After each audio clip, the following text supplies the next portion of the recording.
Good morning, everybody. We are live. It is Tuesday, January 25th, 8:30 a.m. here, and currently the Thai baht is 33.01, so it's still above 33. Air quality is 93, and temperature is 78 degrees. It's a nice day out. A little bit warm because the humidity is 84%, high in 93, low of 73. The feel like temperature is exactly the same at 78.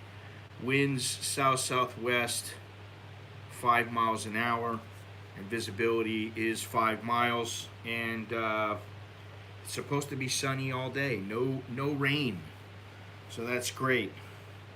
Um,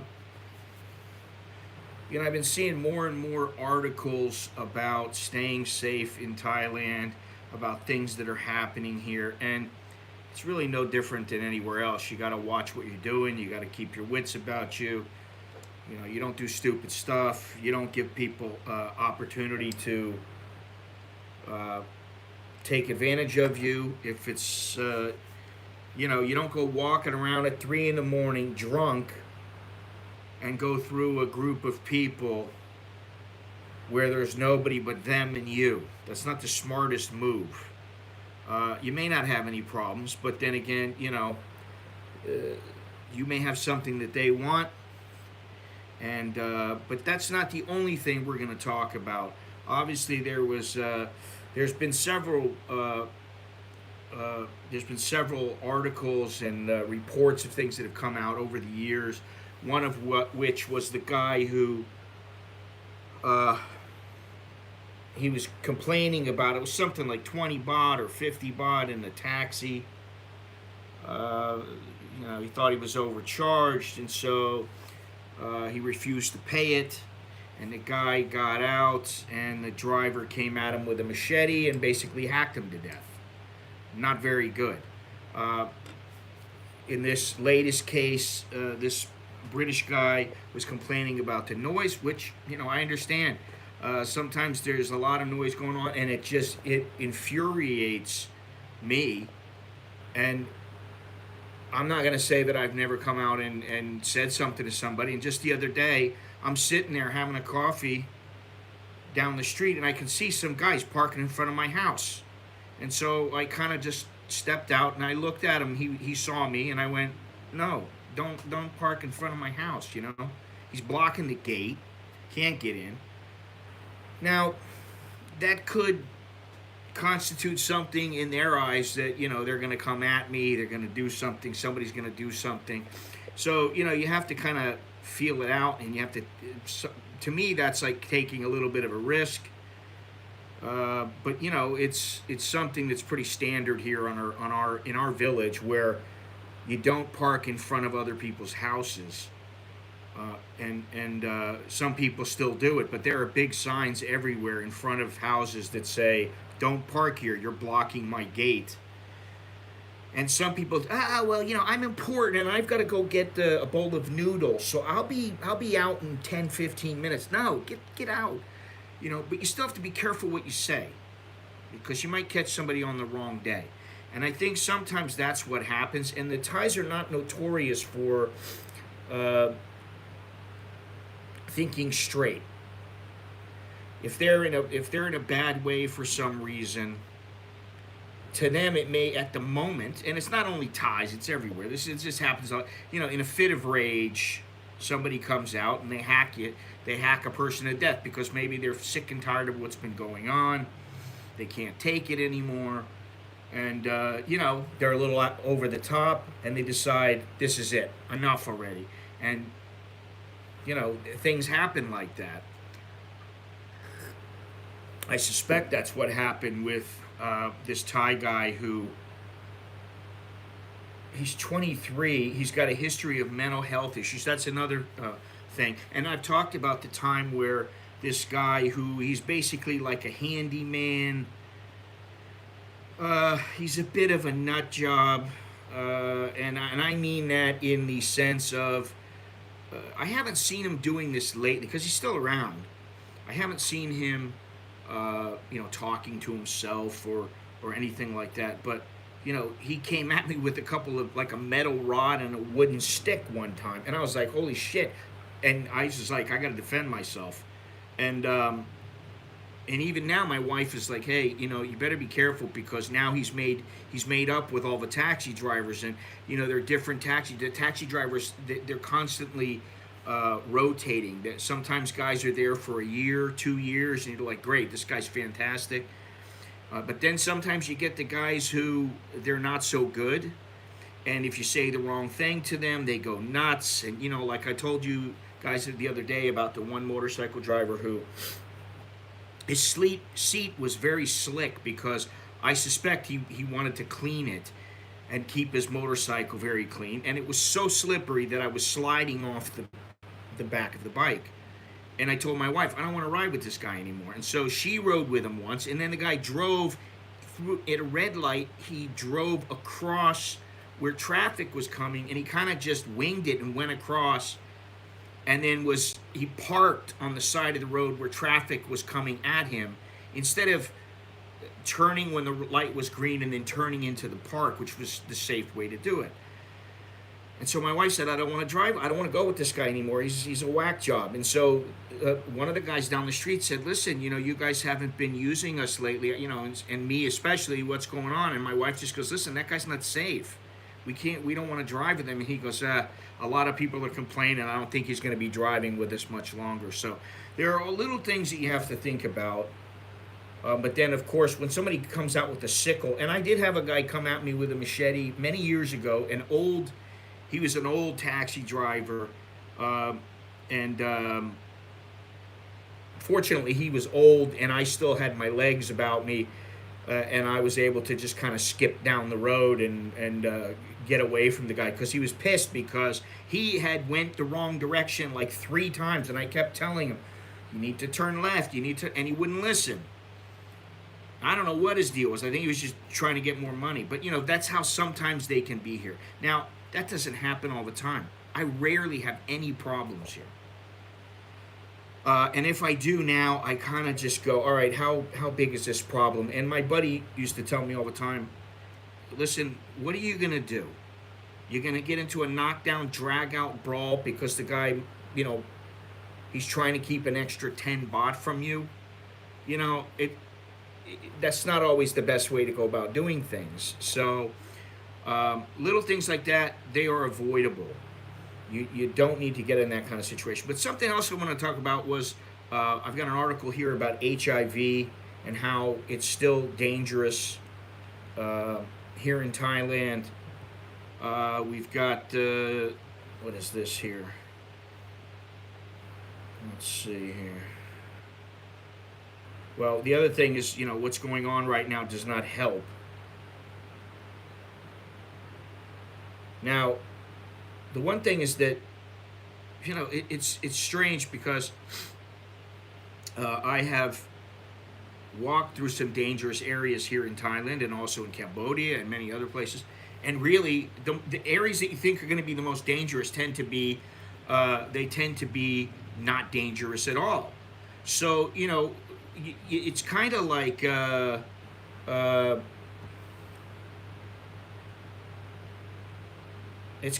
you just got to be careful. No matter where you are, you got to kind of be careful. And so, that's something to think about. Good morning, Soy Dog Cowboy. Good morning. But one of the things that I saw, and this is what kind of made me think about this also. Yesterday, I'm on my way to the park. I'm walking. And, there's a crosswalk. And so, I didn't see anybody coming. I start going across the crosswalk. And my wife says, no, go down a little bit farther. And I said, why? And she said, because people turn in and they don't care if you're in the crosswalk or not. And I'm like, ugh.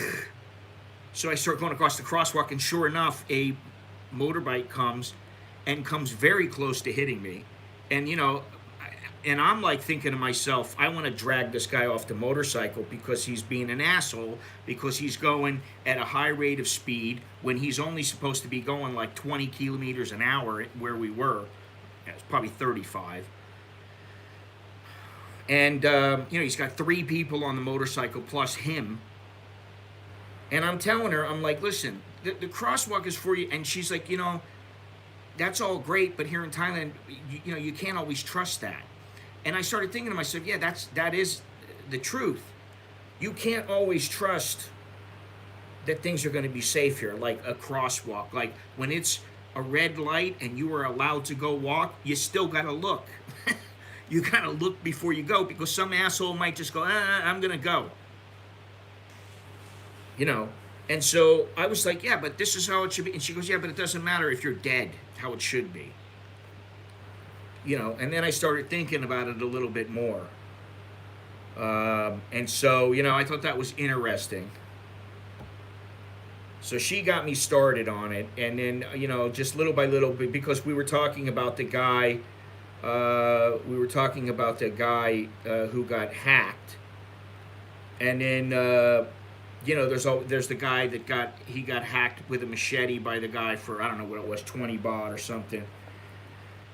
You don't need to worry about that 20 baht. It's the principle. Well, if they hack you in the neck and you die, the principle doesn't really matter now. And I don't care what a badass you are.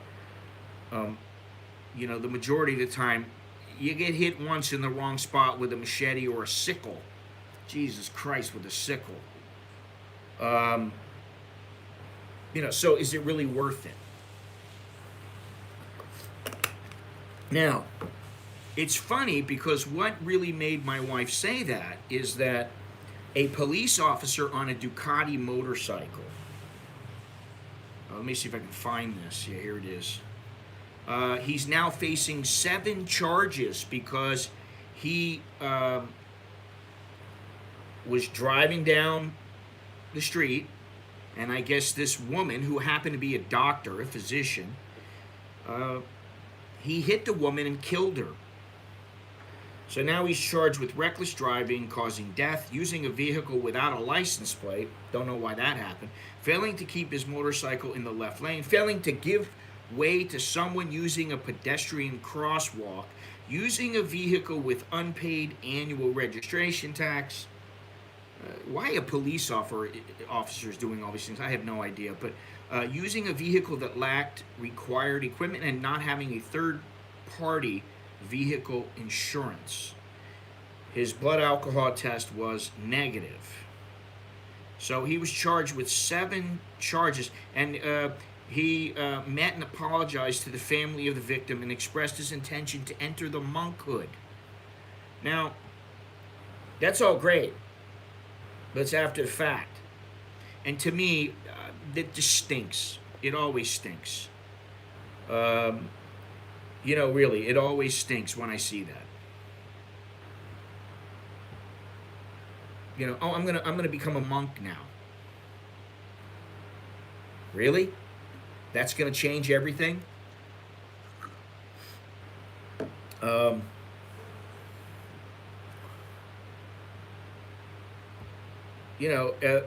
the thing here is that, and I have been told this by some people who are very, very high up in the Thai government. I would say most people, I just happen to know the guy, and he ended up becoming a higher up, we'll say, without getting into it too much. And I haven't talked to him in a few years, but he flat out told me, listen, it's not about what's right or wrong here, it's about who you know.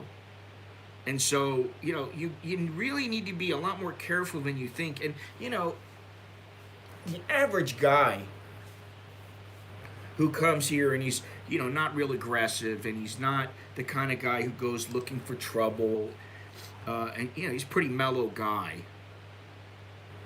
Those kind of people don't generally have a problem here. It's the people who they tend to be drinking, they're hanging out, they think, that they're better than the Thais. That kind of thing happens in places like Pattaya and Patong, and in places in Bangkok. once you start having that attitude, you're asking for it, and then they will jump on you and they will go after you. However, uh, I was in one position where a motorbike driver, I could clearly tell he was drunk. I could smell it. And it took me a few minutes. We went down the road. We get out. We're on the main road, and I'm like, man, this guy. And then I was like, he's been drinking, and then he's not real steady. And so I said something to him, and I said, listen, just let me out right here. And he let me out and it was like 20 baht less where I was planning on going to. And so I said, here's your 30 baht. Oh, no. You wanted me to go to here, so you have to pay me 50 baht. Now, the guy smashed. And I'm like, no, I'm not giving it to you. And he got off his motorcycle, and I thought, fuck me. And I was like, should I just pay this guy? And I thought, no, I'm not going to pay him. Fuck him. And I started walking away. And then this other taxi, and I basically had it out with the guy. And I said, well, if you want to take it from me, come on, or whatever. This is years ago. Hey, Carl, how you doing? Good morning, everybody. Good morning. Yeah, hit that thumbs up button. I'd appreciate that. And I just basically said, no, I'm not going to. And then some other moto driver came over to me, and he said to me in Thai, what's the problem? And I said, the problem is this guy is drinking, and he's really, really drunk. And all of a sudden, his tone, he could have been an asshole and been like, yeah, but you're the foreigner. I'm going to beat your, we're going to, jump on you. No, he was like, looked at the guy, and he was just like, and I walked away. And, the guy, to this day, I see the guy, every once in a while, he still drives. I've used him a couple times because, when you got the helmet on, you don't always recognize who it is. And he hasn't been drunk, at least on my watch. And I wouldn't get on the motorbike if he was. But, those kind of things happen. So you have to be very, very careful. And, the thing is, I've been here a long time. And I still am very, very hesitant to ever, start any shit. But I am willing to challenge them in their own language in a polite way. And if you do that, I think you have a lot better chance of staying out of trouble. Wouldn't you agree, Soy Dog Cowboy, if you're still there? Because I know you're not a real aggressive guy. So yeah, as much as people can say, oh well, the language doesn't really matter all that much, and there are people in Thailand speak English, and you can always find somebody. Yeah, that's true, but sometimes, you're out in a place and you don't have that. I can't tell you how many times I've been out in the middle of nowhere and it might not even be, it could be like in Hua Hin, where I'm on a motorcycle or I'm in a taxi with a guy and we're out, there's nobody around. The city is big, but where we are, there's nobody around. And, speaking the language definitely helped. So, it kept things from escalating. And what I have found, and what I remember, is that when I first came here, there were a lot of little misunderstandings. And if you let them continue and you let them explode, you can have something that's, it's a little molehill, and because there's a misunderstanding between you and whether it's a driver or a girl or a friend that's Thai. All of a sudden things get out of hand and you're like, whoa, what happened here? So it does help to speak the language, and I think it does help to stave off those misunderstandings.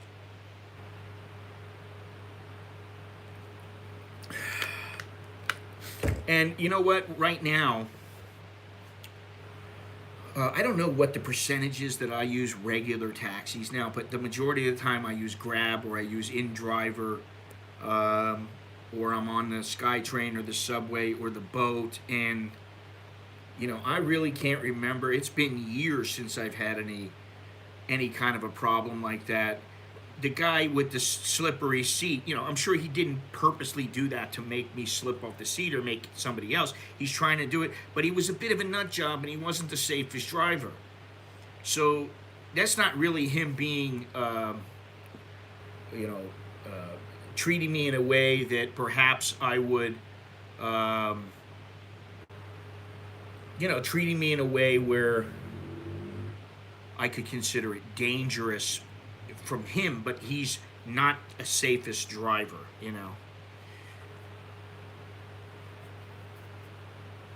I don't like to think that where I have to get into a brawl. I don't really want to think that way. I mean, it's like, when do you stop thinking that way?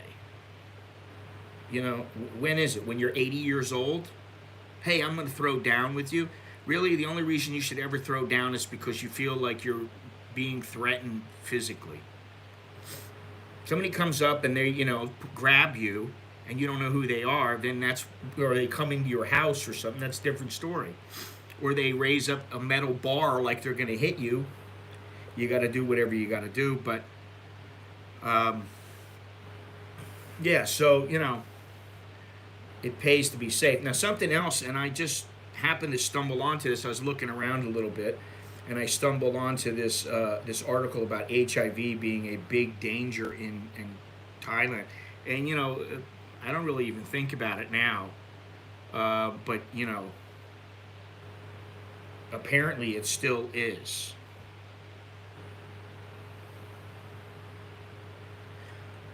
Oh yeah, that's what's going to happen. I'm the customer. If he's wrong, I'll contact the company's owner.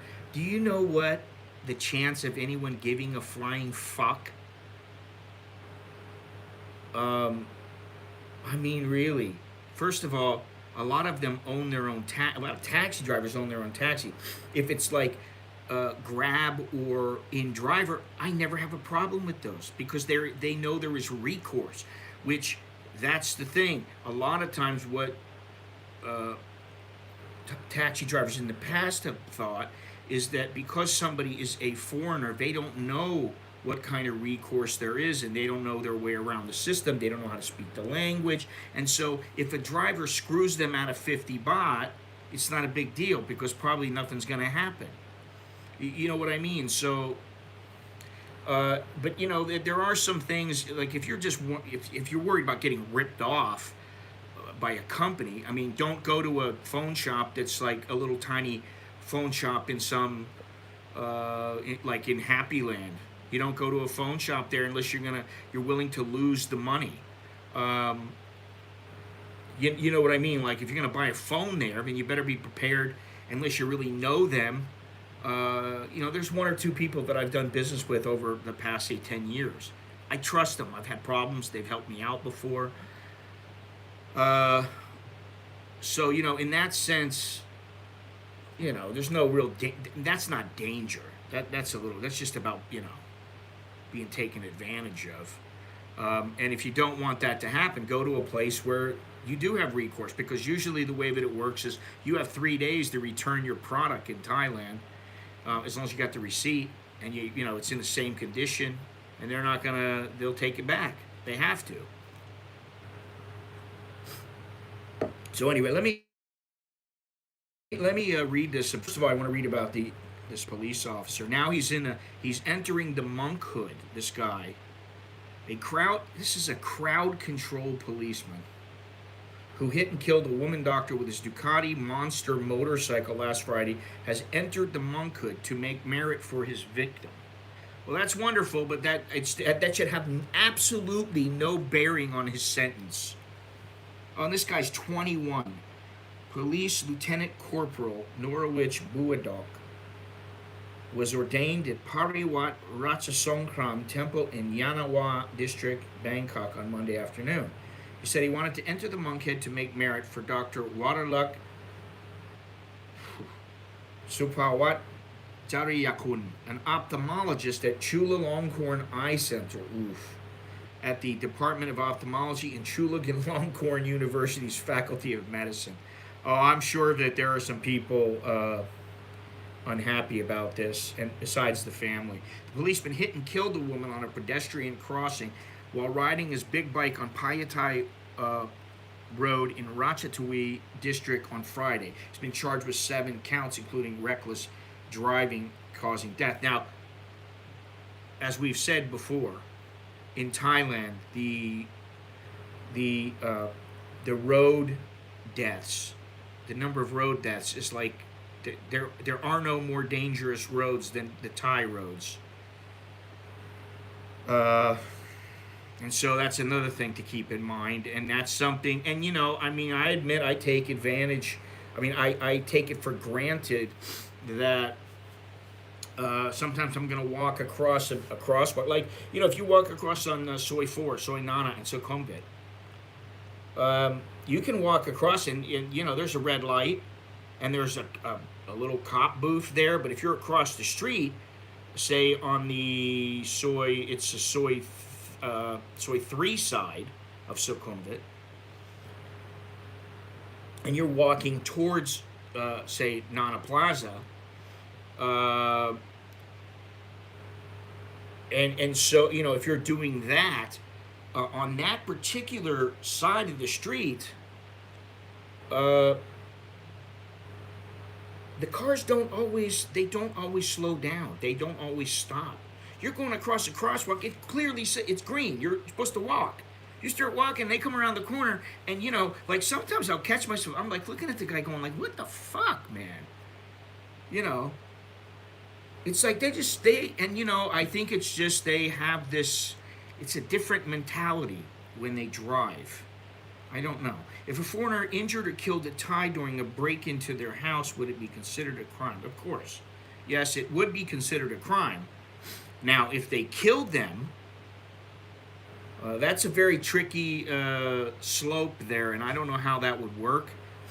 If they stopped them from breaking, like if somebody came into my house and they didn't have a weapon, and I knocked them out, I would probably tie them up and just keep them there until the police came.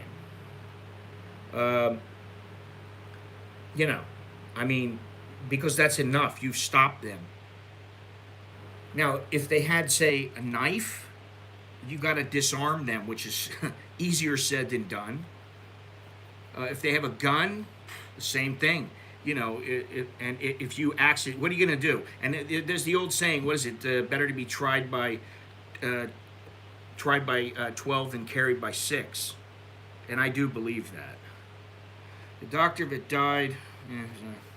One of the reasons I hesitate to retire there. Well, Gennaro, there are always other places for you to retire, but there are bad things that happen everywhere. And I've heard the other day. I heard, somebody died. Somebody died in Ecuador. Or somebody got robbed and they got killed. I'm like, okay, and what? That doesn't happen anywhere else in the world. That doesn't happen in Costa Rica or Ecuador. I mean, it hasn't happened before in Ecuador. Doesn't happen in Vietnam, doesn't happen in Indonesia, doesn't happen in Portugal or Albania or Turkey. Of course it does. Crimes happen. If I'm walking down the street, most of the time, 99.9% of the time, about the only thing I have to worry about is a car maybe hitting me if I'm out walking in the street. That's it. I don't have to worry about somebody attacking me. In fact, I don't think I've ever felt like... I mean, I know how I felt in some places in the United States when I walked around, and I was like, shit, I hope I can get out of this place. And I'm like, this is not a good place to be. But... here, I've never really felt that way. I'm trying to think. There was one night when I was coming from the South Thai bus station, and there was nobody around. There was no taxis or anything like that. And when I started walking out towards the street, and there was 3 or 4 Thais sitting there, and it was like, midnight or something, 1 o'clock in the morning. And I just kind of thought to myself... because the guys were, they were kind of saying things, and And I kind of thought to myself, and this is something that Chuck even said to me the other day. Shit, hey Johnny Siam, how you doing? Shit, this astrophysicist visiting a girl from the UK. He was in her apartment in Atlanta, and a stray bullet killed him in his apartment. Yeah, I mean, you don't really have to worry about that here. Now, like I said a while ago, I've only really I've seen guns here a couple of times, but I only saw one person shooting at somebody. It was at the gym, near the gym, and I was leaving in a taxi, and all of a sudden I hear this loud motorcycle, and it comes screaming by, and I'm like, what the hell? And then I look out the window, and another one is going by, and the guy's got a gun out, and he's shooting at the guy. That was the only time that I've really ever seen anything like that. I did see it in Cambodia. I saw a guy get shot right across from, shot in the head. In front of the Walkabout and Shanghai bar. He's running from some guy, and all of a sudden the guy just walks up to him, shoots him in the head, and walks away. Well, he ran away, but, Which country has the highest road fatalities in the world? Yeah, that would be here. Listen, I got to talk about this. The fourth, in fact, I don't think I took that up here. Put that up here. Let's see here. Let's see if I can get this here real quick. Yeah, government rolls out fourth COVID shot in 10 provinces. Now, somebody told me this. I forget who it was. I think it was my friend Steve from Steve's Kitchen on YouTube that said, oh, watch, they're going to come out with the fourth vaccine. And I was like, well, it doesn't really matter. The government is ramping up the rollout of the fourth COVID-19 shots to residents in tourism-dependent regions as the nation gears up for the border reopening next month. Health officials are offering AstraZeneca and Pfizer vaccines in 10 provinces to those who have received their third dose for at least 3 months now. Authorities have been administered more than 800 fourth doses, mostly to healthcare workers and those in high-risk groups. Now, the provinces are Phuket, Surat Thani, Krabi, Phang. The other 6 are Bangkok, Chonburi, Samut Prakan, Nonthaburi, Kanchanaburi, and Pathum Thani. And so, I said something to my wife. I go, can you believe this? They're coming out with a fourth vaccine already. I'm like, what the hell? And both of us have our third, and we both were like that. We're not taking a fourth. Enough already. We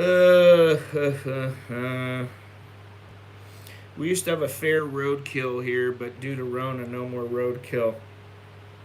Yeah, I mean, when you're not allowed to go out, it's kind of hard to have some roadkill, I can't believe some of the stuff that's going on. I mean, I just saw yesterday, not to get off the track, but I just saw a comment or an article about the New Zealand Prime Minister, I think it's the Prime Minister, who was going to get married. Called off her wedding because of the Omicron. I'm like, wow. So you're going to call off your wedding. I mean, I don't know what these people are thinking. I don't even want to get started on this because, there's no point. We just go round. This is a never-ending circle. We are on a hamster wheel. We'll just keep spinning and spinning and spinning until we can't spin anymore. But yeah, fourth vaccine is coming out. I think I had my third vaccine about a month ago. So it says people who had the Sinovac for the first 2 doses, that would be me, and AstraZeneca for the third, that would be me, are recommended to receive the AstraZeneca for the 4th dose. Thailand is among a short list of countries, including Chile and Israel, that are offering the 4th shot. All right, well, enough about that. She should marry before her partner changes his mind. Most definitely. I don't know that. Well, I don't know. I cannot imagine being married to a woman like that. I just, you know, yeah. What more can I say? I can't imagine it. And you know, maybe he's getting a reprieve. So, but anyway, so we talked about the cop. Oh man,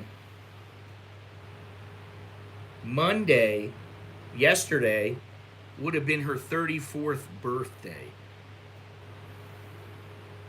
Now, you know, I've been to the hospital, well, two hospitals here in Thailand, to many of them. And while most of the doctors tend to be male, once in a while I'll get a female doctor.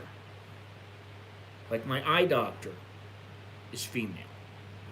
And you know, I've been going there for 12 years to see her.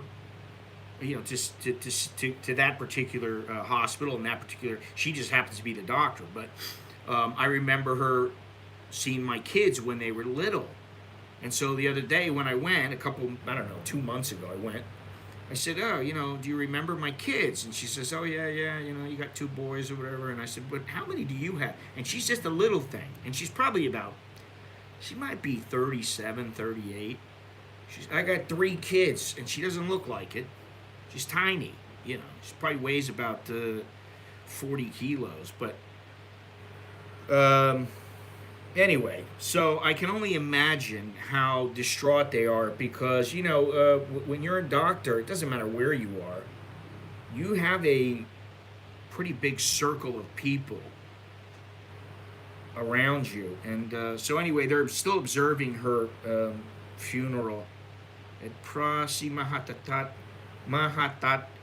Waramaha Wihan Temple in Bangkok, which I think I have been to that temple, and we were just there. I believe that's where we had our dog cremated.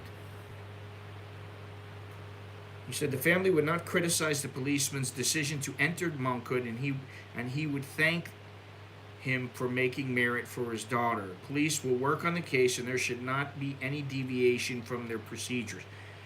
Well, that's being pretty diplomatic. Let us finish the ceremony. I don't want to comment on my faith in the Thai justice system at this time. That's I guess it's her husband who's a doctor. So you know, you need to be careful when you're walking across the street. Getting back to the whole thing, you got to be careful.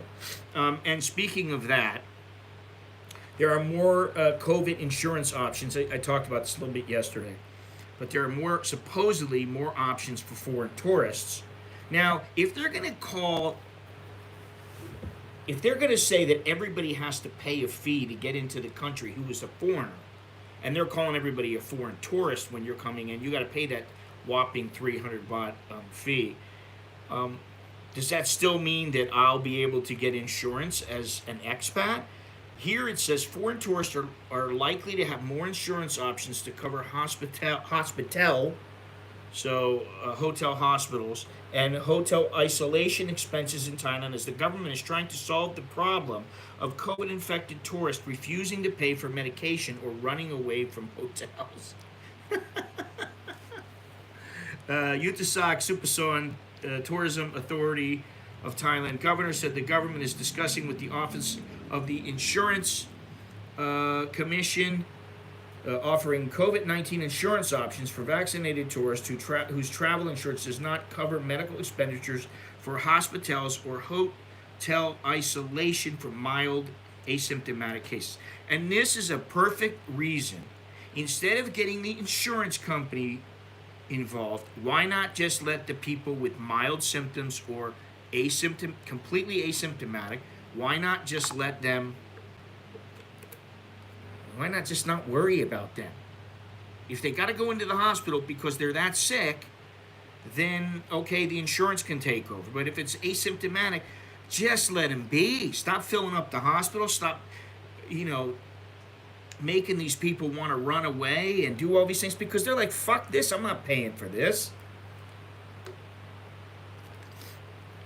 A new ruling from the CCSA stipulated that if a tourist's insurance doesn't cover all medical expenses for COVID-19 infection. They are responsible for such expenditures themselves.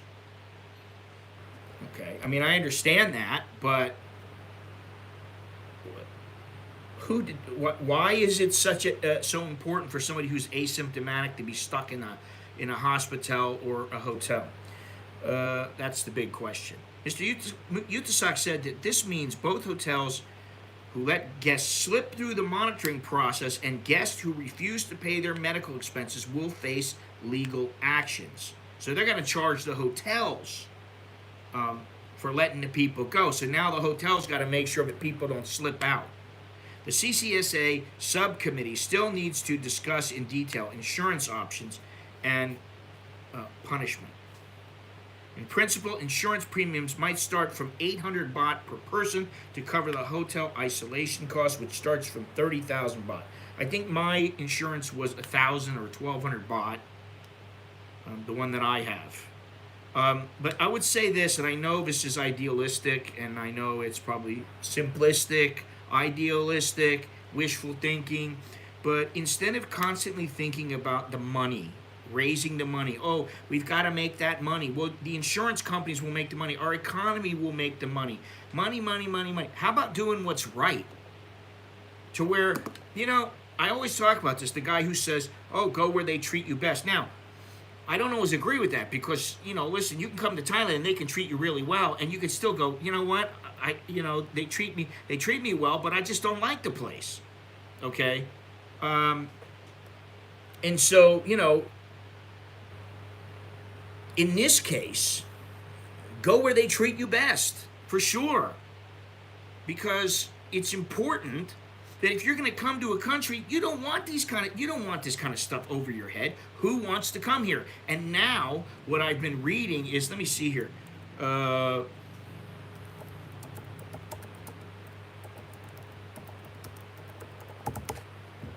In Thailand, there are a lot more people. Let's see if I can find this. Well, this is the wrong thing, but in Thailand right now, everybody was so happy. Oh, February 1st. February 1st, we're going to have this second test and go. And now people are starting to go, yeah, but I got to get this second shot. And it's very unclear at this point. I don't think anybody knows. When you get the second shot, do you have to be in some hotel that is, SHA, whatever it is, ASQ? Do you have to be in one of those because those cost a lot more? Do you have to be in the same hotel from the first day to the fifth? Or do you just have to be at one of those hotels on the first and the fifth day? Because even if it's only the first and the fifth day, that's a considerable expense. And people are like, I'm not going to pay that. And they're already saying it. So, you want to talk about safety. They want to think about safety, but yet, if somebody's asymptomatic and the chances of anybody dying from it is very, very slim, what is the problem with that? It would seem to me like it's very safe. What is this?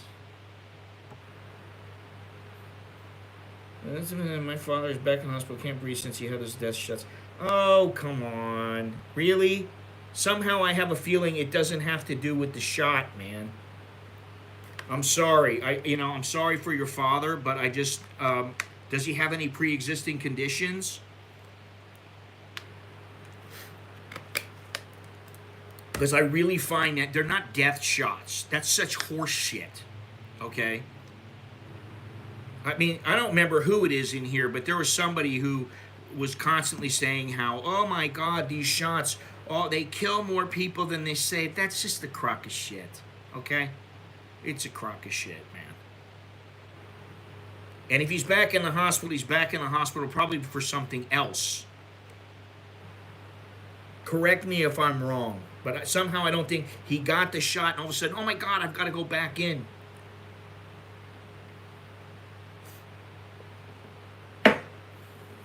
Either way, I hope he gets better, okay? So, let's see. Is there going to be any response to that, or are you just going to, let it go? You're going to make these kind of comments. That's what I love. No, he was fine and dandy before the before the shot. What you're saying is horse shit. What's running through your veins? You plum. You don't know. Um, well, what's running through my veins is the numbers. Okay, the statistics. Statistics show if your father is in there, and it truly has something to do with the shots, he is in a extreme, in the extreme minority. Very, very, very few people have those kind of reactions. In fact, I don't know anyone who's had a severe, I don't know anyone personally.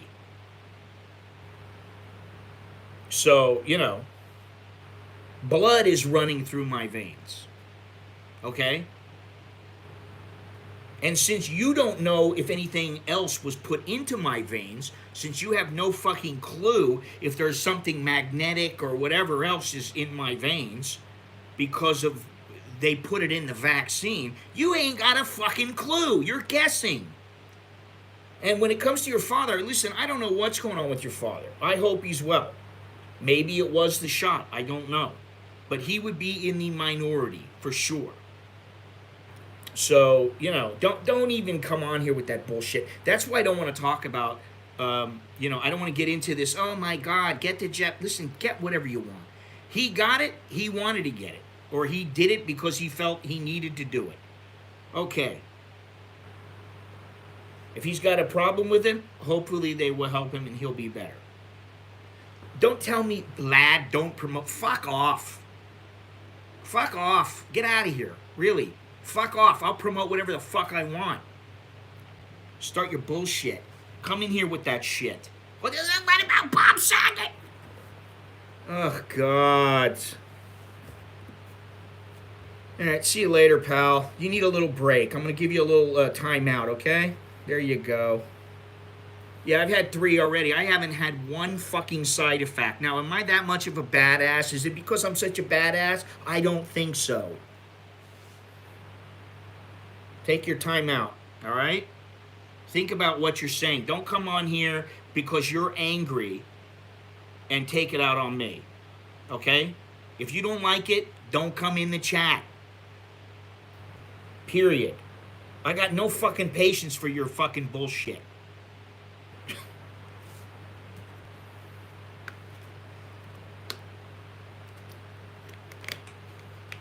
Yeah, what about Bob Saget? Yeah, I mean, listen, come on. Get the fuck real. I'm not saying that the politicians haven't taken... Jesus Christ, we're talking about safety and... we're talking about safety in Thailand. You can say what you want, but the percentage of people that have gotten... that have died from the vaccine... God, I can't even imagine what it is. Let me see here.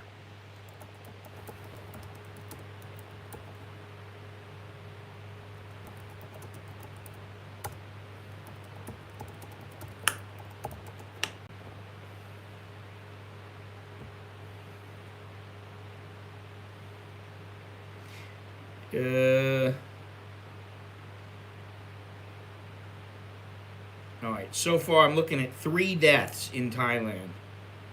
It says 842 fatalities are being investigated to death to date, but so far 3 of them have been found to have come from, one of them came from thrombosis, and the other from thrombocytopenia, which is low platelet count. And the other succumbed to allergic reaction and shock. 541 of the deaths were coincidental events, meaning the deaths coincidentally resulted from other illnesses that had nothing to do with the vaccine. So, come on. Listen. Many of these are indeterminate, like 47. And we're talking about 47 out of like 70 million.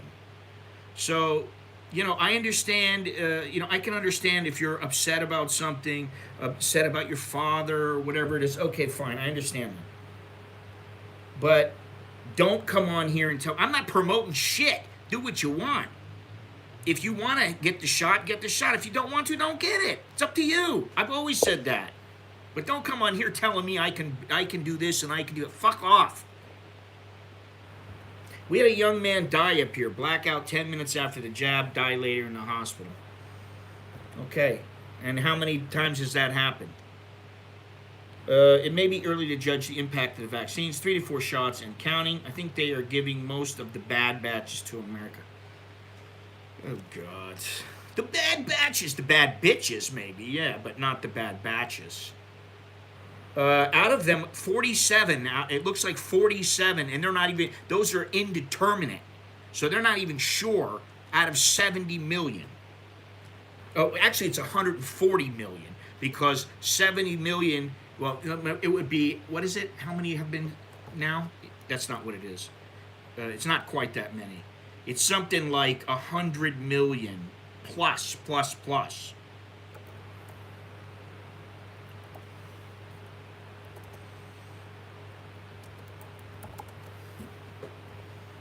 Thailand. Let's see what the total number of doses is. 112 million. And out of that, approximately, maybe, perhaps, 47. Okay? So please, don't come on here and give me this bullshit about it, all right? I don't want to hear it. You don't want to take it, don't fucking take it. Be my guest. Do whatever you want. You want to take it, get it. All right? Don't forget to leave a thumbs up. There you go. All right, let's get on here. Let's move past this COVID bullshit. Yeah, I mean, you know, this is such horse shit, okay? We're getting into it, and for what?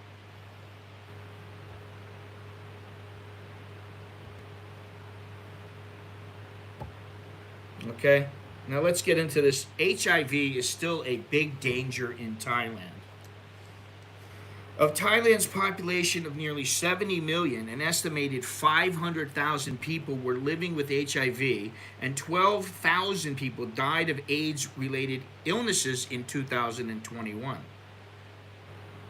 That's more than I really thought, to be honest. Thai nationals are often careless about the risk of infection, as many simply believe it can't happen to them. Well, okay, that's fine. But, you know,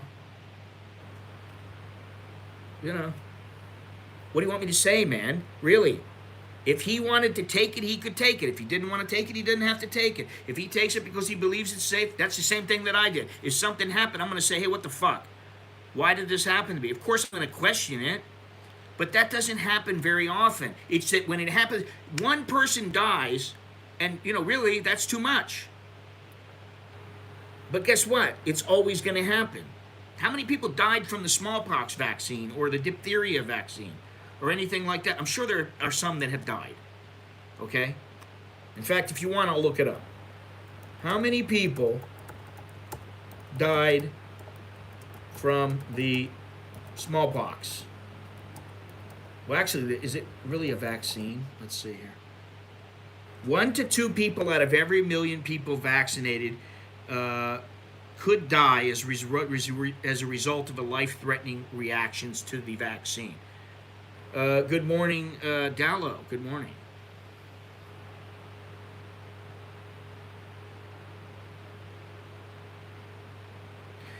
Okay, I know we have a bunch of immunologists, epidemiologists here in the chat. This chat is full of them. Everybody knows exactly what they're talking about. I hate to say it, but, you know, when it comes down to it, the vast majority of us, we're talking out of our asses. It's like saying because you play football on PlayStation that you can go out on the field and be a great player. It's horse shit, okay? You got people that study this day in, day out. They know shit that you don't know. Now, some of them I don't trust, of course. But, you know, there is something to be said for somebody who is, are you telling me that my old man is more healthy after the jab? No, it's your platform, but I'm telling you now, don't believe everything the media says, for fuck's sake.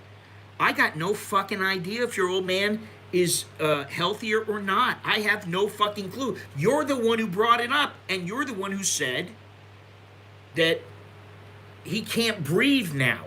Does he have any other conditions? That's my first question of you. Oh, athletes collapsing. Really? Where? This is the thing. Here's the thing. I provide a forum where people can chat and talk and get it all out, say what they want to say for the most part. I'm not providing a forum that says everything is always true, that it's always factual, because we all know that most people on the internet are fucking full of shit. You know, including myself. I admit it. I don't always know everything about everything. I'm lucky if I know something about anything. But, you know, you got 112 million doses and 47 people that they think may have died because of something related to the vaccine. 47! What does that tell you? And you know what? Do your own research. Because personally, I think that there's a reason why people are getting vaccinated and this thing is dying down. And the only thing that I have a problem with, really, I don't really have a problem with the vaccines, although I think when they start getting to, oh, you need a booster, now 3 months, every 3 months, now that I got a problem with. Because I'm like, okay, can't you make it to where it's good for a year? Like once a year, like the flu shot? And quite honestly, do I really need it if it's not going to kill me? Okay, I got a problem with that, and I have a problem with the way that governments are using this and killing industries. That's what I have a problem with, okay?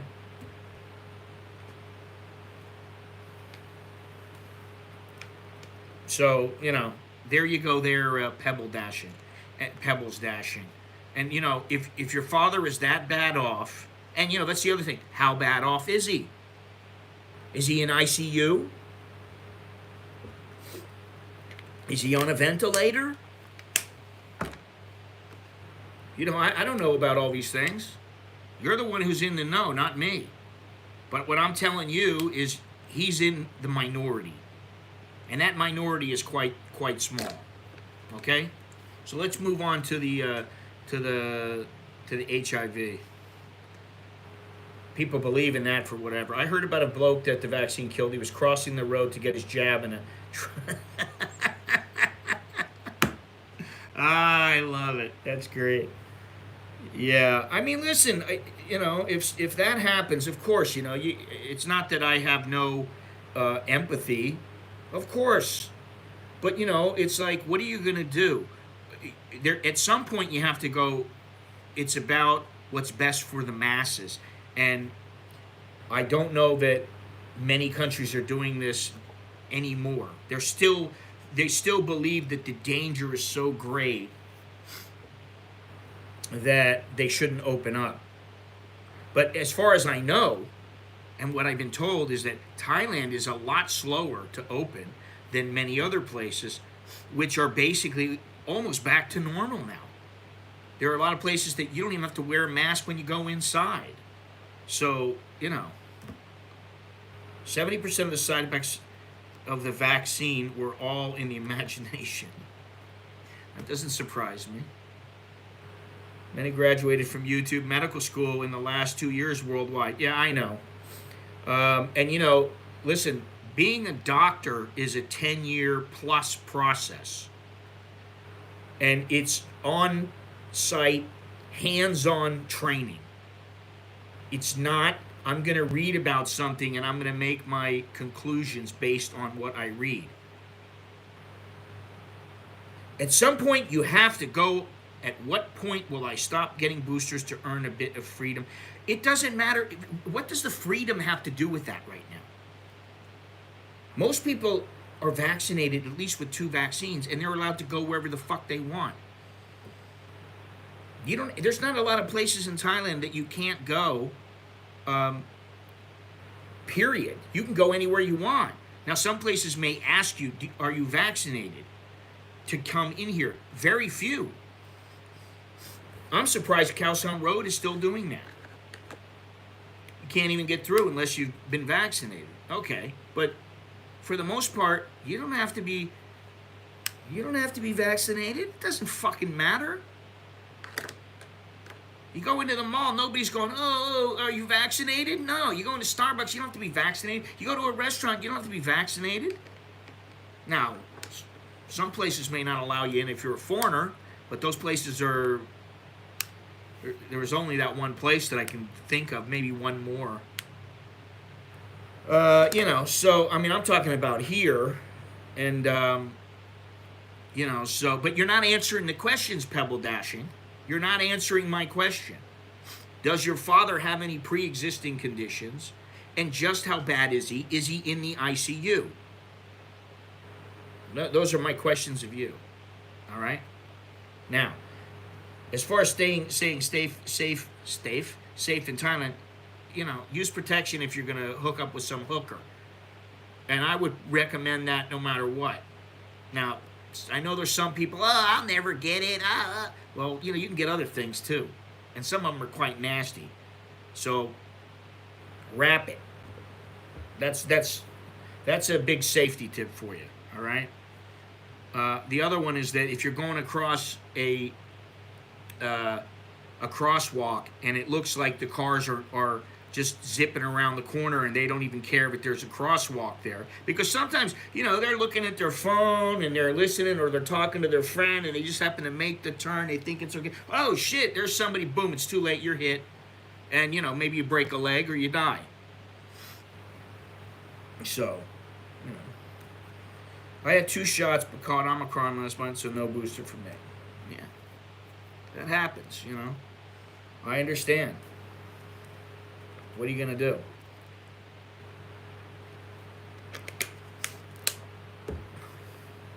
There's going to be some next variant. And, people who are getting they've been vaccinated and they have 2 boosters and they're still going to get the Omicron. So that's why me and my wife have been like, you know what? That's enough.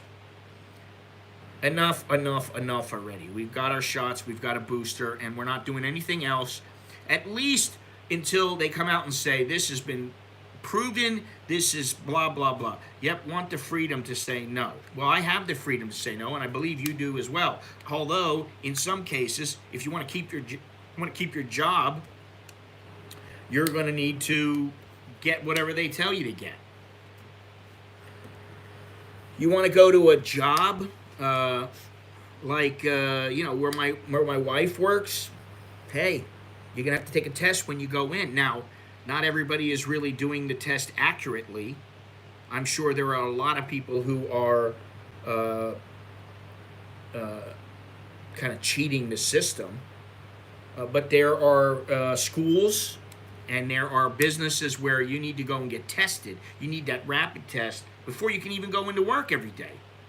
I mean, that's what they're doing with workers in restaurants and things like that. Now, I don't know how many are truly doing the test and actually being stringent about how they test and, My old man is not in an ICU. He can't get his breath. He's in an NHS hospital in a ward on a drip. He has no other health issues, sir, before all this shit. Okay. Well, did you ever think that maybe he can't get his breath because of something else? I mean, maybe it is the shot. I don't know. I'm not a doctor. But he is a minority. Period. I'm sorry. I am sorry for you. If that had something to do with it, or even if it didn't, I'm sorry. I mean, it's not a good position to have your father in the hospital like that. All right, I want to make that clear. I'm just saying, from the standpoint of our discussion,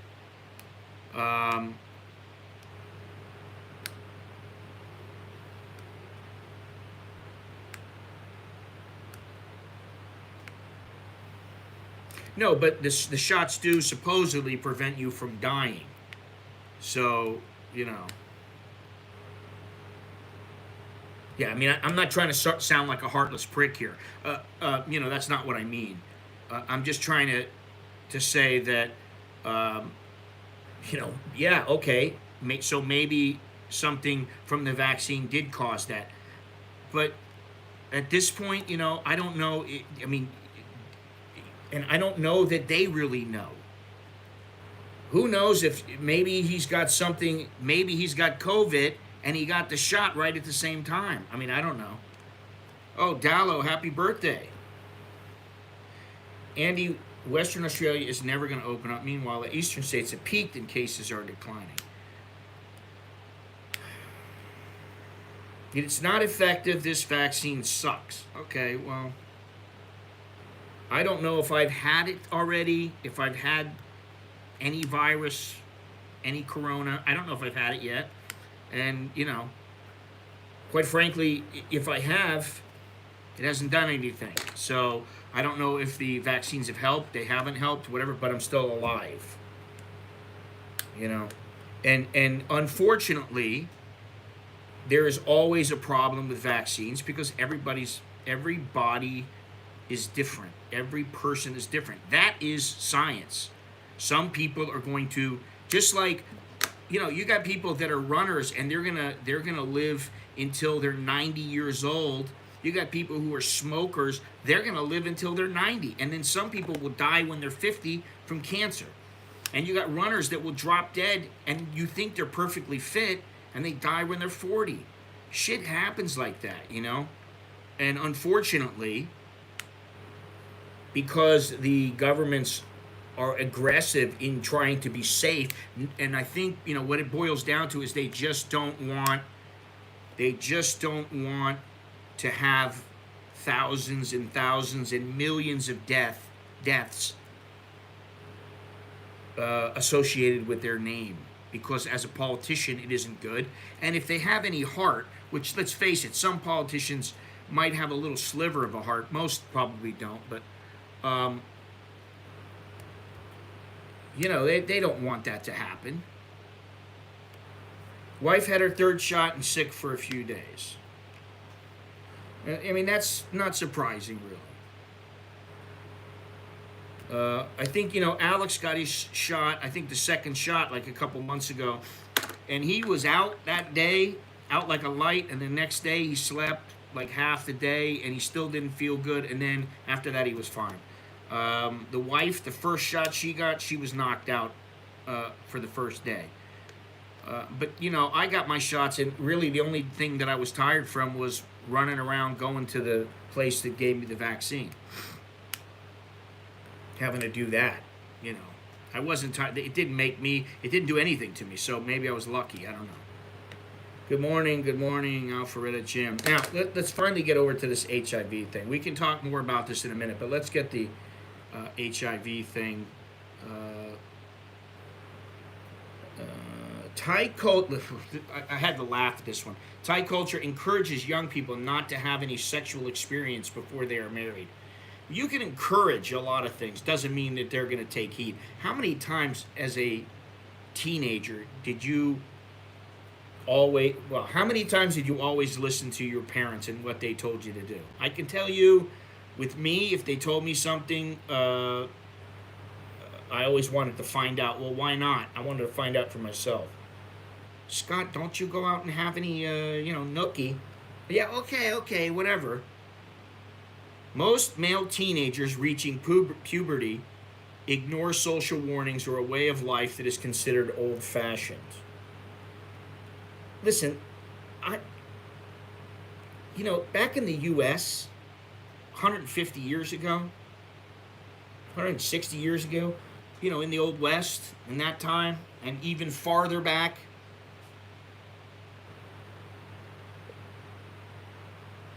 think about it. It was always about, hey, don't let me find you with my daughter out in the barn.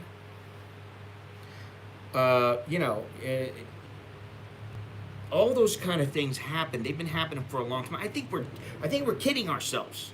Yes, the culture on the outside may say, let's not talk all about sex in public. Let's not show any affection. Let's not do this. Let's not do that.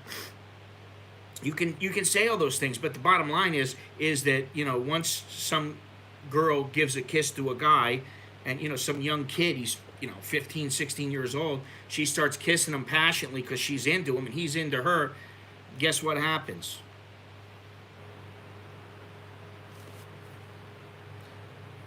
the teenagers ignore social warnings or a way of life that is considered old-fashioned. That's what they do. According to immunologist Vicham Vidyasai, 60% of 15-year-olds and 80% of 18-year-olds have already visited prostitutes. Young kids who haven't had sex are teased by their friends, Vidyasai said. It was always possible to find a reason to have sex, whether you're taking the boss out or visiting a new city. I don't know, if you're 15 or 16 years old, I don't know how many people are taking their boss out. The attitude is that if you haven't had sex there, you haven't really been there. I don't even know what to say about that. Women suffer the consequences. As in most societies, Thai men believe they should be sowing their wild oats whilst their women are expected to be virgins when they marry. Well, I think that's a pretty high expectation. I mean, in Thailand, where it's, what was it rated? Number 3 is the easiest place to get laid.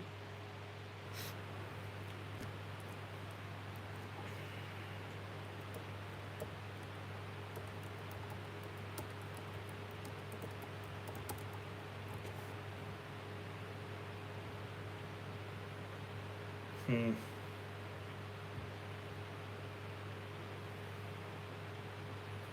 2018, Thailand saw 12 syphilis patients per 100,000 population.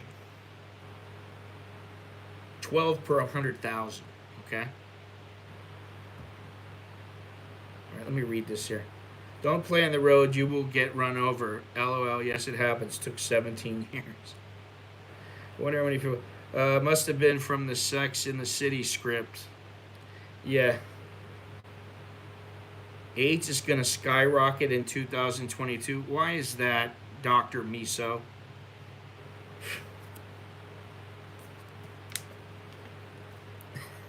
Why is that? Please expound on your last comment. I have to laugh. If it does, that's sad. Now, here's something, and this is, I just find this kind of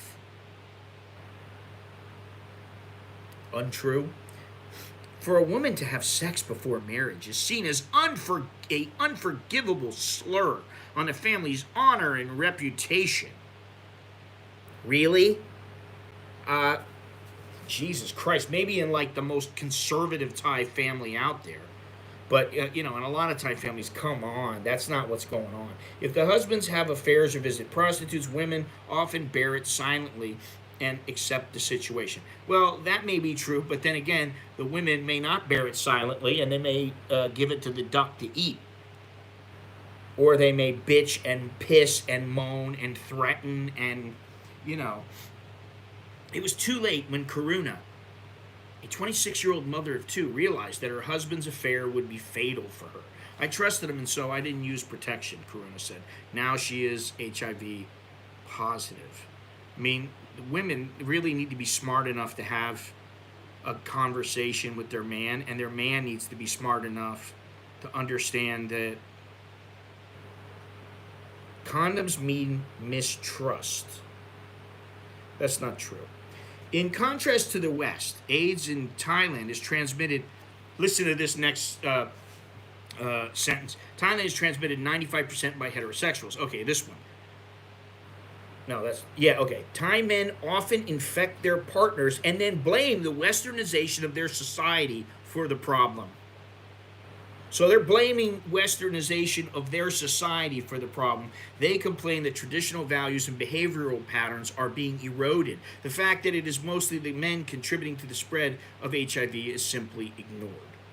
So they just blame it on the West. Blame it on all those nasty, filthy foreigners who bring their sexual nature to our society. Except it's not the foreigner who's sticking their dick in the girl that they're talking about. It's them. It's the guy. It's that Thai guy. He did it. But he won't say that. He won't admit to that. I only put it in because the guys in the West, all the people in the West, told me to do that. They said it's okay. It's just, it's in the culture, and they brought it here. So, I mean, I just find that to be, uh,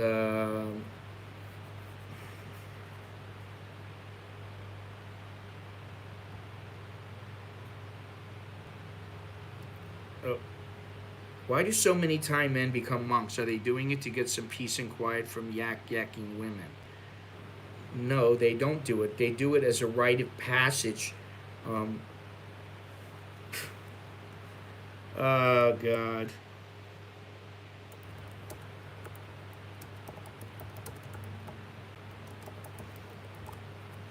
Many of them do it um, so that they'll be held in higher esteem. But like I said, it's a rite of passage. Um, and, I know several Thai kids who have done this. My kids haven't done it. But they don't do it for the reasons that you think. Gennaro, you don't have to worry. Western culture is Sodom. Andy, is that where you went to the drive-in movie with your date and came home with your with your Dan and came home with your dad and mom? I don't know what's going on there. But yeah, I'm looking at this here, and I know it's a rite of passage, and they do it. They can do it for up to about 3 months. And I know one guy who his mother made him do it, and he was in a place. He was out in the forest, and he was in the middle of nowhere. So you know, and in fact, they do it. They tend to do it. Many of them do it as they were younger, before they have got involved in relationships. I was thinking about something. I really would like to. Well, I'm not even going to get into it, but there are some things that I think benefit, if it would benefit Thais if they were to open up a little bit, because I think some of them are very naive about what transpires before they go out and get into a relationship, and what to expect. As most people are relatively naive when they're younger, young and dumb and full of cum. Where do the kids go for nookie in Thailand? Cheap hotel. Yeah, they tend to go to the cheap hotel. They tend to do it in cars. They tend to do it in discreet locations. They have the little lover spots. Just like what is it? Blueberry Hill, or whatever the hell it was in that song. I found my thrill on Blueberry Hill. They all have that kind of a place. And the hotels are so cheap. you know. And then, listen, I gotta tell you, there are times when, uh, it's not like the parents are home all the time. It's not like they can't sneak their girlfriend into the house and bring them in, you know. Listen, I used to go to drive-ins, and I liked them. But, the problem was the sound was never very good. But, if you're with a chick, it didn't really matter. You were just kind of like, yeah, good movie, uh-huh. All right, come here, honey, you know. And, if you're in the back seat, you're certainly not worried about the movie. But I miss those. And, there is a show, I don't remember what it's called, it's Billy Bob's or something. He's got like all the greatest movies from the drive-ins. It's like a 9 hour, it's like, like, I don't know how many, no, it's more than 9 hours. It's like 9 hours an episode or something, 6 hours an episode.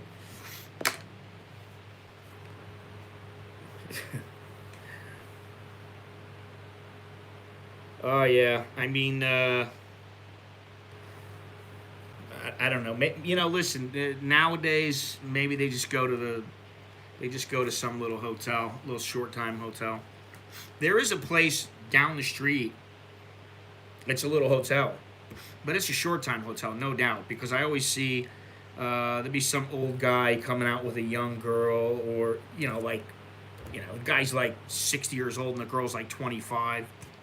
There'll be some like teenagers, and they're coming out of the place, and I'm like, and the girl's like got her little bag and she's fiddling through it or whatever, because she's probably got her change of clothes in the thing or something. It's kind of like that. So I mean, for 400, 500 baht, they can get a quick hotel.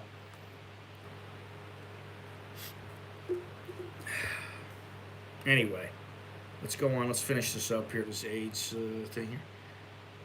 Yeah, so blame it on the West. Equal rights for men and women. The Thai Constitution guarantees men and women equal rights. Still, many of the country's laws contradict the 1997 constitutional amendment, said Wirada Somswadi, who teaches the social sciences at the University of Chiang Mai. Equality in everyday life does not exist.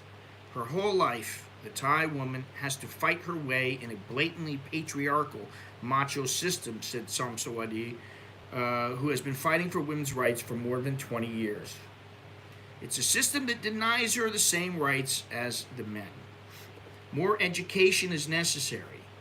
Okay, well, I don't know. They haven't said anything more about the rights. They just stopped right there. They're talking about the AIDS now and how more education is necessary, which I agree. That's true. Let's see here.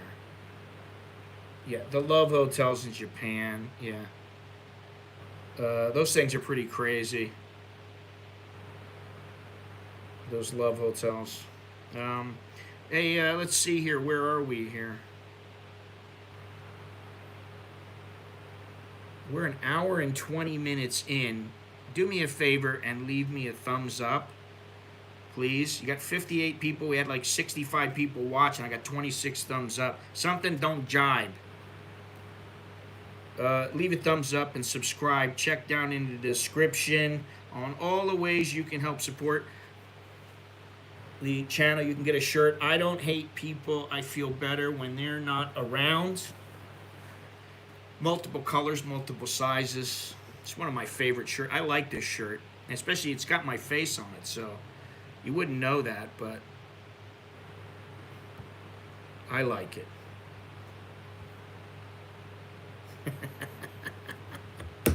Oh, I'm laughing over here. I'm laughing. This is very funny. Farang Travels, let me ask you something. You named your channel Farang Travels, and yet you're asking about why young men go into monkhood here in Thailand. I'm just wondering, how much experience do you have in Thailand, or you just love Thailand, or what's the deal?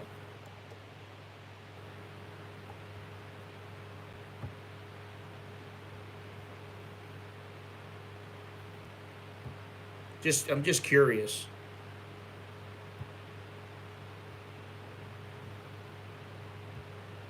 Because that's something that if you ever see, you'll see some kids walking around, and they're not monks, but they do go to the temple. They are in the temple for whatever period of time they're supposed to be there. And I saw. Oh, okay, I see.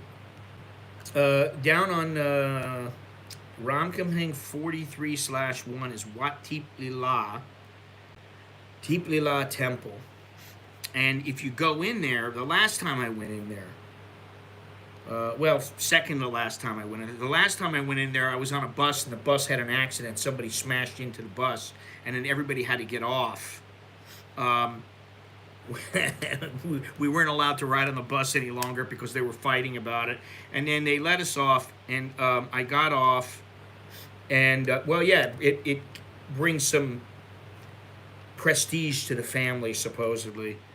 It makes merit.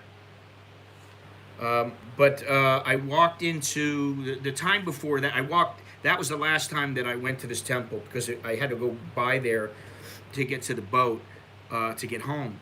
But the time before that, I was walking and I decided just to go into the temple and just take a look around. And I think I was streaming it, and there must have been 40 people there. They were all young. They're not monks, you know. They're just there because their family wants them. Well, maybe because their family wants them to get their act together. Maybe because they just feel like it's something that they really should do. Um, yeah, I don't hate 2022. I just like that's a good one. Um, so I mean, it's kind of like, well, it's there's a parallel, I would say, but don't take it too literally. Um, kids go to English school here. Thai kids go to English schools, and sometimes it's because they want to get the most they can out of it, just like going to the temple. Um, and then other times it's a way of babysitting the kid.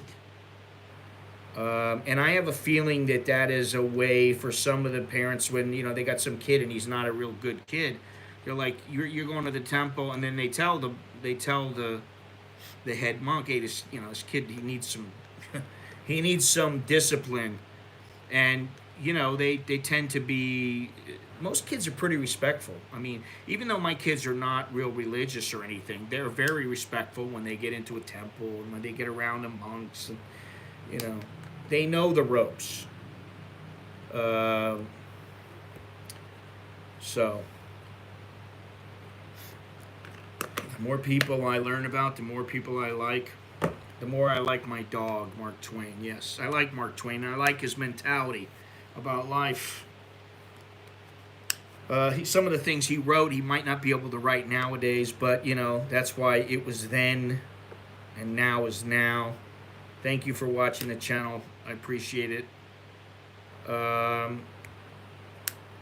Avoid military and some to make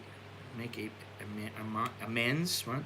Instead of going to prison or going to for breaking the law. Yeah, well, you can avoid going to the military if you're in school and you do your military conscription as a teenager. That's what my kids did.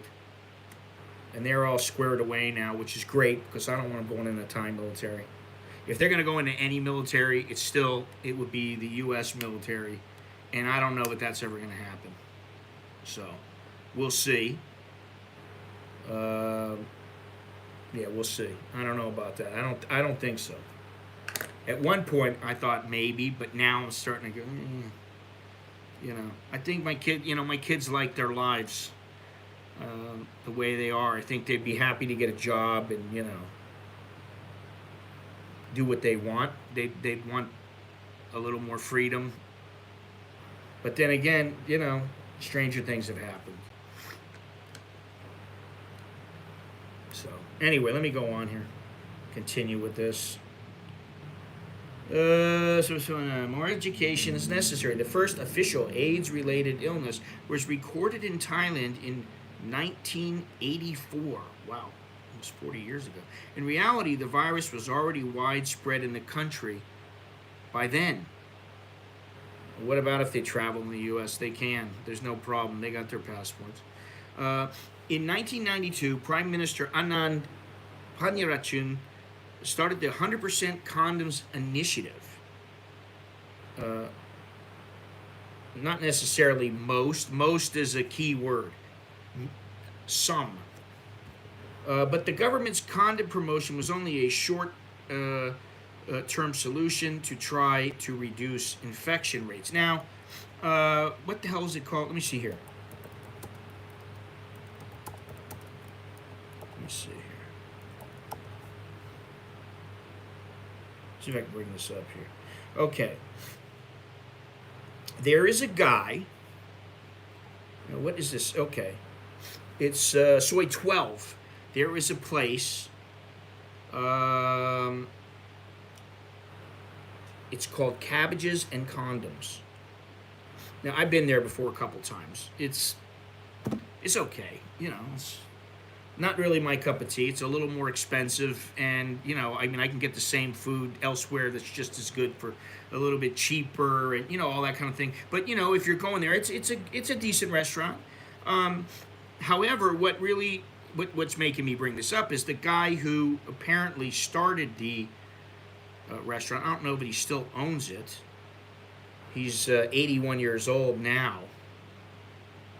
Yeah, he did. He founded the restaurant Cabbages and Condoms, and when they give you the bill, they give you condoms. Now he was one of the first people to push the use of condoms, and I learned this a long time ago. And what they used to do is they used to call. They don't really know about it now, but what they used to do is they used to say, "I want give me a michai," which was I want a condom. Can I have a condom? Because he was the guy known for that. And so that's how it was. Now, I don't know how long that went on because I don't really know about it now. But he was a big name in it at the time. Let's see here. Join the army, travel the world, meet new people, and kill them. Yes. Has Thailand a military reserve? I believe they do. But my kids aren't going to go in there. There must be a lot of benefits in joining the military in the U.S. Probably a good chance of seeing some action. I didn't think much of Russia and the Ukraine a couple of weeks ago. I wasn't really looking at it, and I just thought, shit, that's not going to happen. And now you got... the United States is like, I don't want any problems with it. It's like, listen, let them work it out, Gennaro always travels with a roll of plastic, hang on a second. Plastic wrap and rubber bands. Ugh. I've been to Cabbages and Condoms in Pattaya. Yeah, I mean, it's a decent place, and it's really, to me, I thought it would be quite a bit different when I first went there, but it's all right, Hey, thank you. I like your little potato that's flying there, Gennaro. The flying, is that what it is? It's a flying, or it's either a chili pepper or something. Thank you very much, Gennaro. Choke D to you. You are the first. The last, my everything. Now, lately I just have not been going out that much. And, I did ask Chucky to join me in stream tomorrow. I don't know if I'm going anywhere tomorrow or not. I really want to find a good place to go. And I'm not in the mood to be dealing with all the shit going out in the traffic and everything like that. There is a place I may go to on Sukhumvit. I don't know. But now is not a good time right now. I am a little busy with a few things. But nevertheless, thank you. And, at least we get some interesting topics going. Whether it be, is the vaccine going to kill you? Is it going to harm you? Is it going to stick a magnet in your bloodstream? Okay. Until it happens, I'm going to say probably not. But if it does happen, I'll say, all right, you guys were right. And then I'd be like, the bastards. I can't believe they did this to us, Anyway, this guy Michai, he's 81 years old now. I don't know if he's retired or what the deal is. He was a senator in 2004. 2006, he won praise from the toilet industry, but criticism from the retail industry for proposing that retailers be obliged to build a public toilet for every 10 square meters of retail space. Well, I don't know. That seems like that's a lot of toilets. In 1995, he was appointed an honorary officer at the Order of Australia for service to Australian-Thai relations and contributions to the World AIDS debate. So there you go.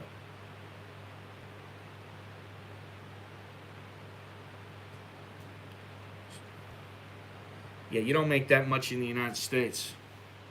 Unless you're an officer, maybe.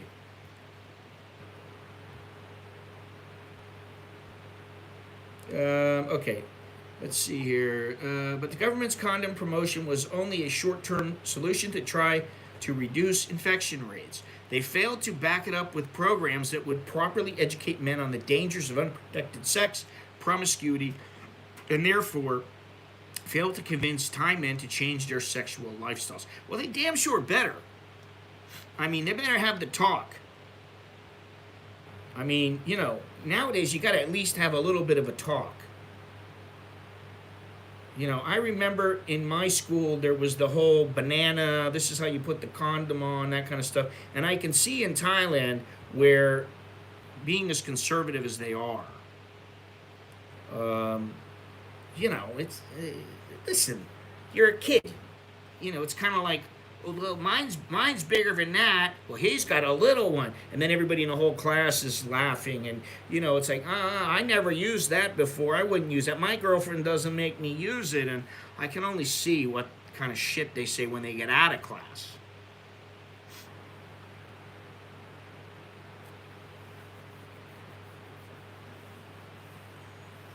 Let's see here. Very interesting, guys. As long as wives continue to blindly trust their husbands, they run the risk of getting infected. Now, see, that's a bit presumptuous. So basically, what they're saying is that all Thai men screw around. Because I know that, like, if my wife didn't trust me now, she wouldn't be with me. She'd be like, fuck off, you're out of here. And vice versa.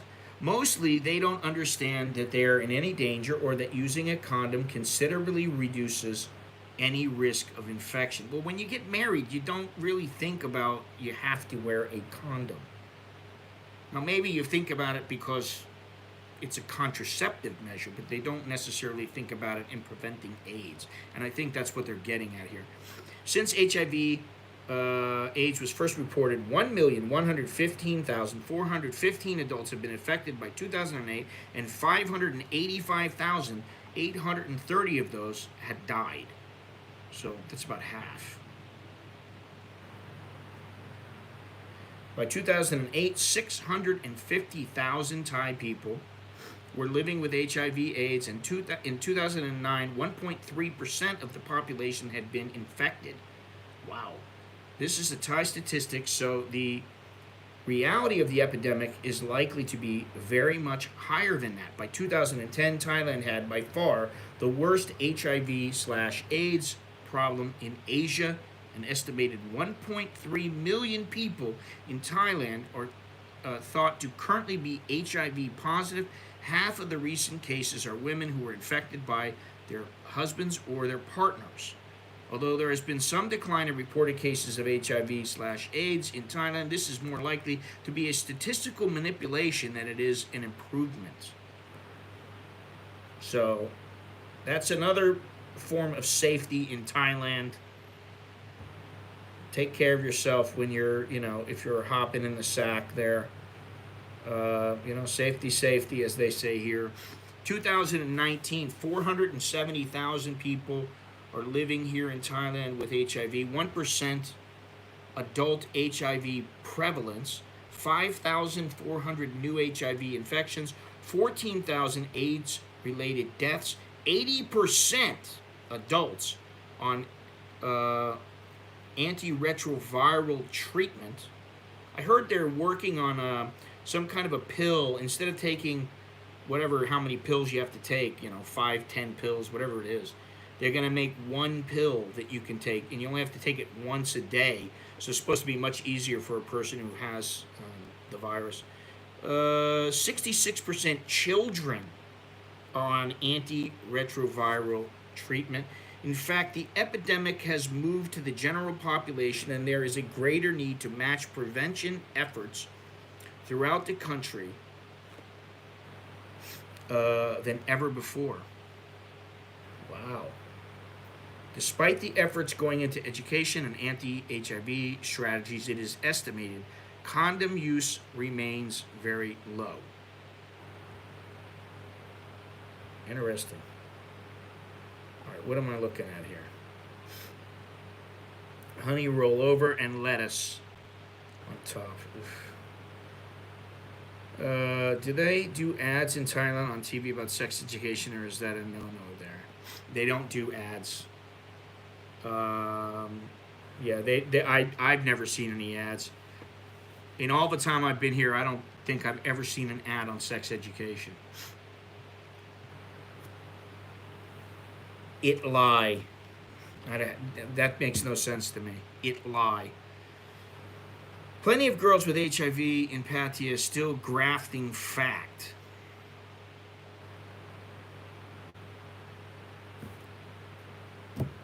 I don't know what to say. What am I supposed to say? I'm speechless. Let's see here. Recently, the Department of Disease Control estimated that 60% of sexually active teenagers and over 50% of the country's sex workers still do not regularly use condoms. A 2011 report from the Joint United Nations Program on HIV/AIDS, UNAIDS, identified Thailand among the 11 countries in the Asia Pacific with the majority of the world's HIV-infected people. Wow. I didn't really know that it was as prevalent as they're saying. I mean, you would expect it where there are working girls and that kind of thing. I thought that the numbers had gone way, way down.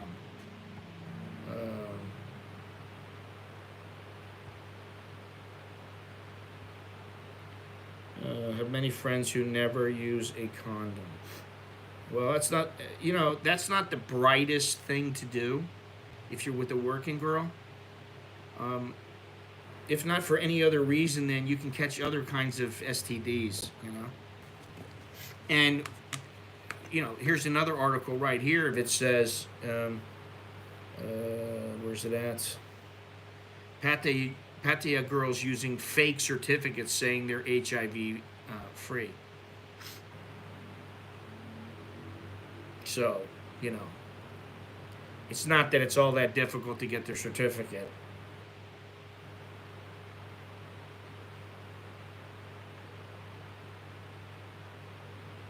Yeah, this article is about 2 years old, and it's like Thailand. It says Thailand has one of the highest rates in the world.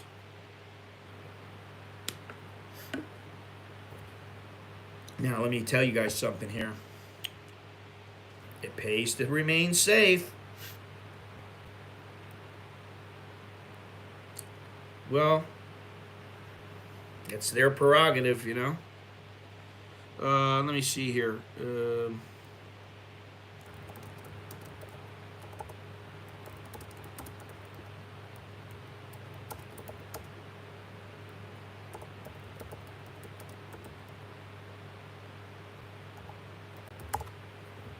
I'm sure I can find this. Yes, I can. Here we go. Swaziland has the highest HIV rate in the world.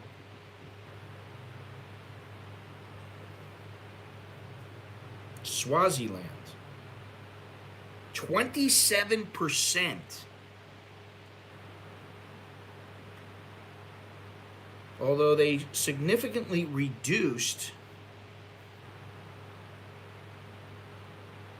its rate of new infections by nearly half between 2011 and 2016. And the rates of viral load suppression among adult HIV patients increased from 34.8 to 71.3. The epidemic is generalized in Swaziland. Certain groups, especially those who are marginalized and criminalized, are particularly affected. For example, the country has a prevalence among sex workers of 60.5%, the highest in the world. We're just going to go through these real quick. Number 2 is Lesotho, which a lot of people may not even know where that is. But 3rd is Botswana. 4th is South Africa. Fifth is Namibia. Sixth is Zimbabwe. Seventh is Zambia. Eighth is Mozambique. Ninth is Malawi. 10th is Uganda. Let's see here. I want to see the. This is all right. So this is this just in Africa? Around the world.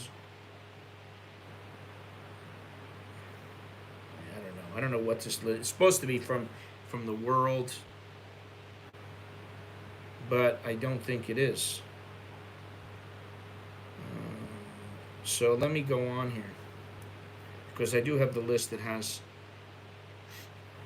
China number 1, India number 2, United States number 3, followed by Indonesia, Pakistan, Brazil, Nigeria, Bangladesh, Russia, Mexico, Japan, Ethiopia, Philippines, Egypt, Vietnam, Democratic Republic of Congo, Turkey, Iran, Germany, Thailand, United Kingdom, France, Tanzania, Italy, South Africa, Kenya, Myanmar. This doesn't seem right. Let me continue here. It does say number of HIV cases. HIV rates by country. It's a lot.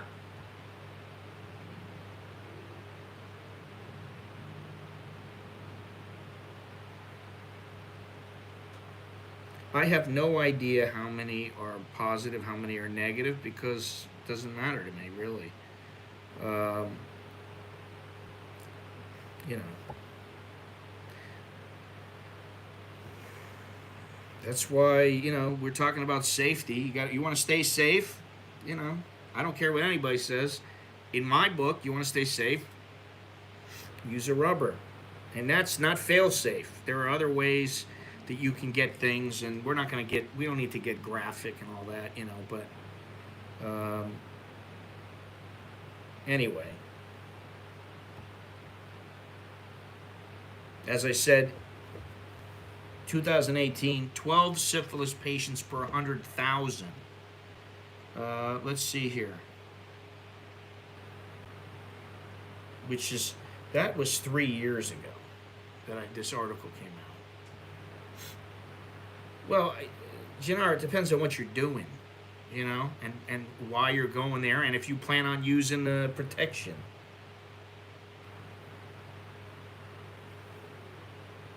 Let me see something here. Okay, here we go. There is a high rate of STDs among clients of female sex workers in Thailand. Consequently, this population is at a significant risk for transmitting STDs to commercial sex workers and other non-commercial partners. This is from the National Center for Biotechnology Information. Used condoms were collected from 291 male clients attending a brothel in Hat Yai, Thailand. During a 7-year period, nucleic acid was extracted from seminal fluid and tested by polymerase chain reaction for the presence of chlamydia, gonorrhea, vaginalis, herpes, and HIV.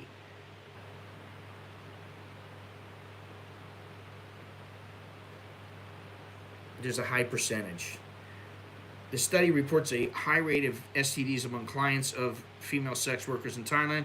Consequently, the population is at significant risk for transmitting STDs to commercial workers and other non-commercial partners. Strategies to target the population of men are needed to reduce STD and HIV transmission. Safer to visit Africa for safaris than its sex industries. Well, I think so. First of all, in Hat Yai, I can tell you that if they had 300 people in there, or 291, probably 291 were Thai men. So I don't know how these Thai guys are saying, it comes from Western culture. Hat Yai is not a place that is westernized.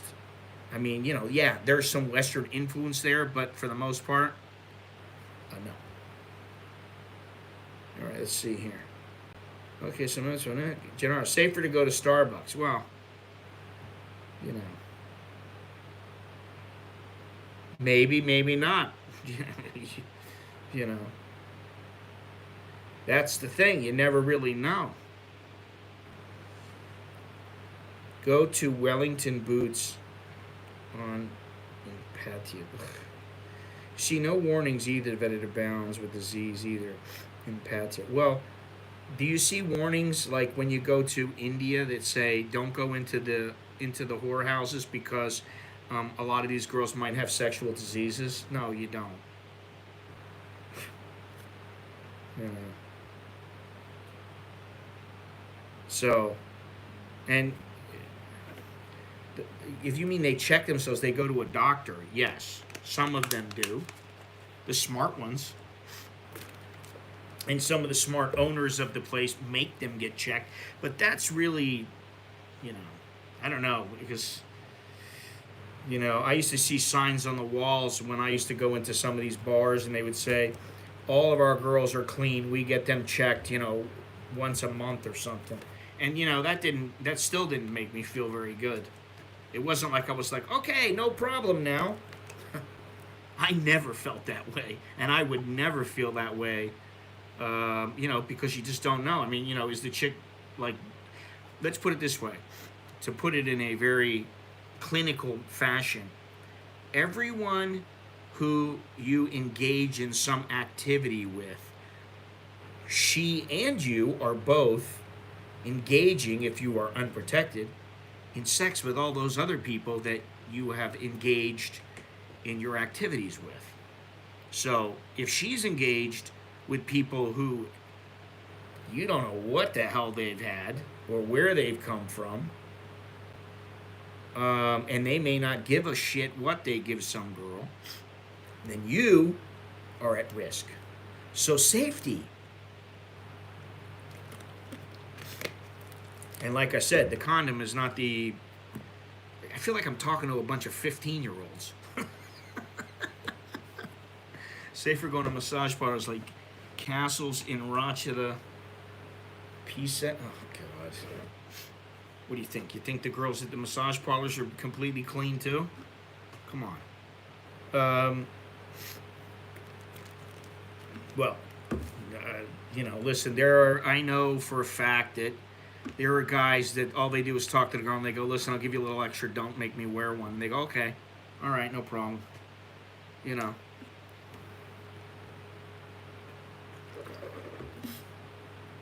Lots of places on Rochester PSAC. There's places all over the place. I don't know if the one place that's down the street from my house, that place is completely gutted now. It used to be called Santa's or something like that.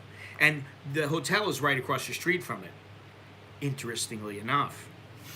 That place is no longer there. There is another place across the street near the Muay Thai gym that my kids used to go, on the way to going there. And I never saw any signs of real activity, like people going in and out. They were open, though, but I don't know if they still are. I have no idea.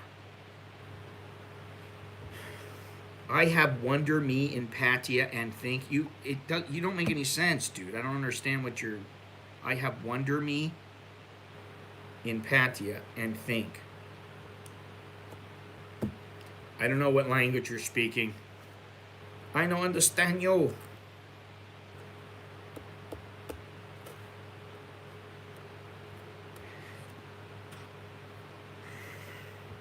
Anyway, keep clicking them thumbs up, guys. We can have conversations like these all day, every day, if you want. I mean, there's all kinds of stuff to talk about. I know women and money are the top things people want to know about, and getting into Thailand. But I can tell you that not a lot of people are real happy about what's going on here right now. As far as that second test goes. And I think it should become more clear. In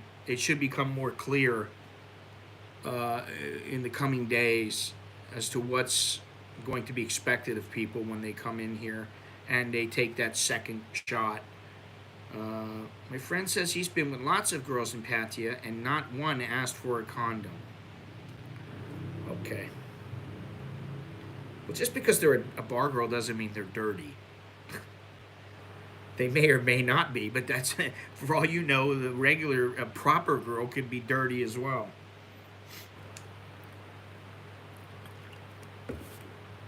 Listen, bottom line is this: expect that if you like, the jiggy jiggy, if you like that, well, why wouldn't women like it? Now, I'm sure there are some that don't, and I'm sure there's some men that don't, but many men do, and many women do. And if you know anything about women, you know that when they want it, they want it. You know. Yeah, I don't know, man. I don't know. Yeah, I got no idea about them. You know, you really got to get in there and get to know them intimately. And I don't necessarily mean, well, yeah, that too, intimately, and really get to know them before you know or have a good idea of whether or not they're telling you the truth. An HIV test is like a snapshot in time. Only good for the second you were tested. On the way home from the test, you can have sex and get HIV. Test means nothing. Well, that's not true. Because it means everything before that, you're okay. And if they do, that means everything before then, they're okay. You see? So if you both go and get checked at the same time, and you leave and you go together, well, you don't have to worry about it. Now, you know, of course, once you get tested, anything that happens afterwards is fair game. You would hope that if you're with somebody, you would trust them. You know. Dirty life. Put 2 Johnnies on best bet. We're still waiting until at least May, June before going to Thailand. I think that's a safe bet, Dallo. He got STIs 5 times. Well, that doesn't surprise me. Handsome man when walking along the beach in Pattaya. I think there is an eye disease going around in Pattaya as well. Yeah. You know, I mean, listen, I know guys that, you know, they were so cheap that they would go with the girls that were like walking down on Beach Road at 2 o'clock in the morning. And, you know, they give them 500 baht and they'd be like, okay, everything's cool. And they wouldn't use anything. And to me, I'm like, ooh, you know, it's like, listen, it's like, you know, getting some chick who's a crackho. Not the smartest thing to do. And then, you know, you're like sticking it up the yin-yang with no protection. That's not very bright. Here's my public service announcement for the day. Tip of the day, use protection. Be smart. You know? All right, now let me see. I think there was a little bit more, wasn't there? What did I do?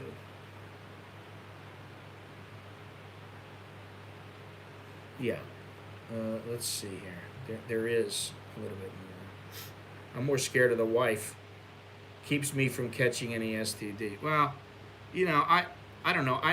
Dallo, you're, and you know, most of the people in the stream are a little more, we'll say, a little more aged.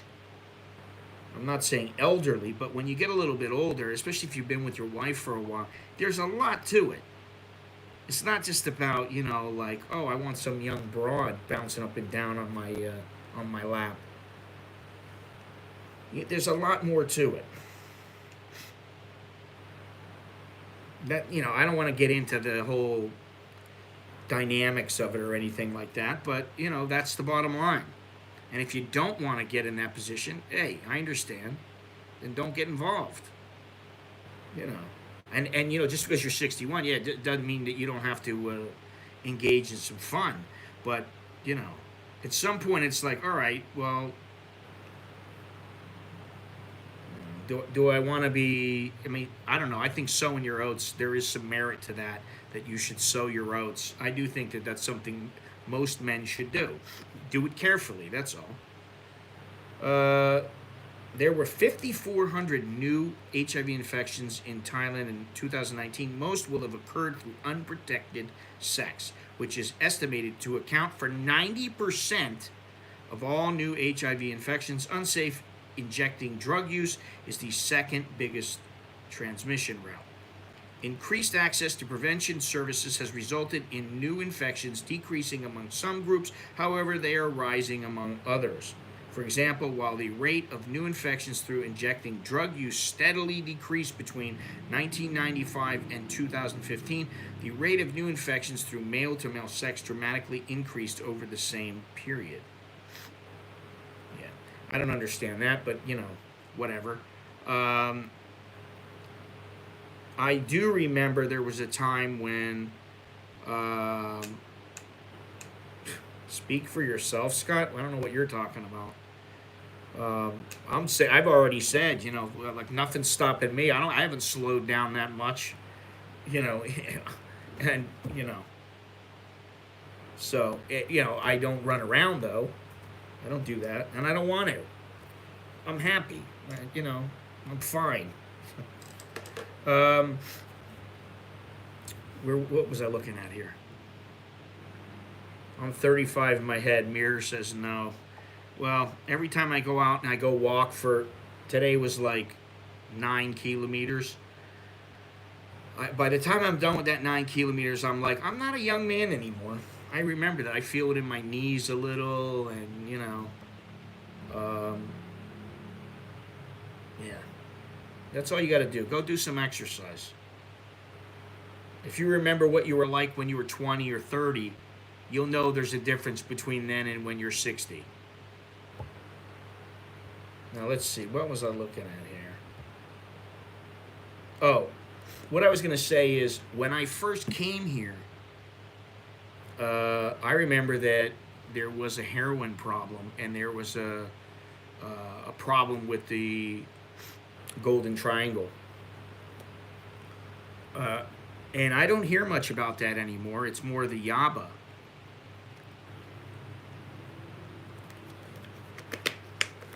Which, you want another safety tip. For now, stay away from drugs, especially anything harder than marijuana, because while they are, today is a big day actually. Today's the 25th. Supposedly they're going to decide about whether they legalize marijuana. Now, the thing I don't understand, maybe somebody can enlighten me. They're saying that THC, anything more than 0.02, whatever it is, milligrams or whatever, is going to be illegal, but under that is going to be legal. And so I don't know that that's going to be enough to do anything. So if they're getting all excited about they get to put the whole bud and this and that, but they can't have the THC. Now, maybe they're going to be just tolerant of the people who are using it. They're smoking a joint or something. I don't think we're going to see people walking around on the street smoking doobies. And so that's what kind of I wonder about. I don't know about the whole percentages and all that. Back in my day, it was like, listen, you got some weed, and it was like, is this shit good? Yeah, okay. Nobody knew about all the high percentages and this and that. Back in the day, Thai stick was good. Colombian gold that was sticky was good. Hawaiian was good. Now, I don't even know nowadays what's good. I mean, skunk bud was good. Many people tested for days for a heart condition, found to be okay, but dropped dead from heart attack as they leave the hospital. Only good at the time. Yeah. This is another thing, It's kind of like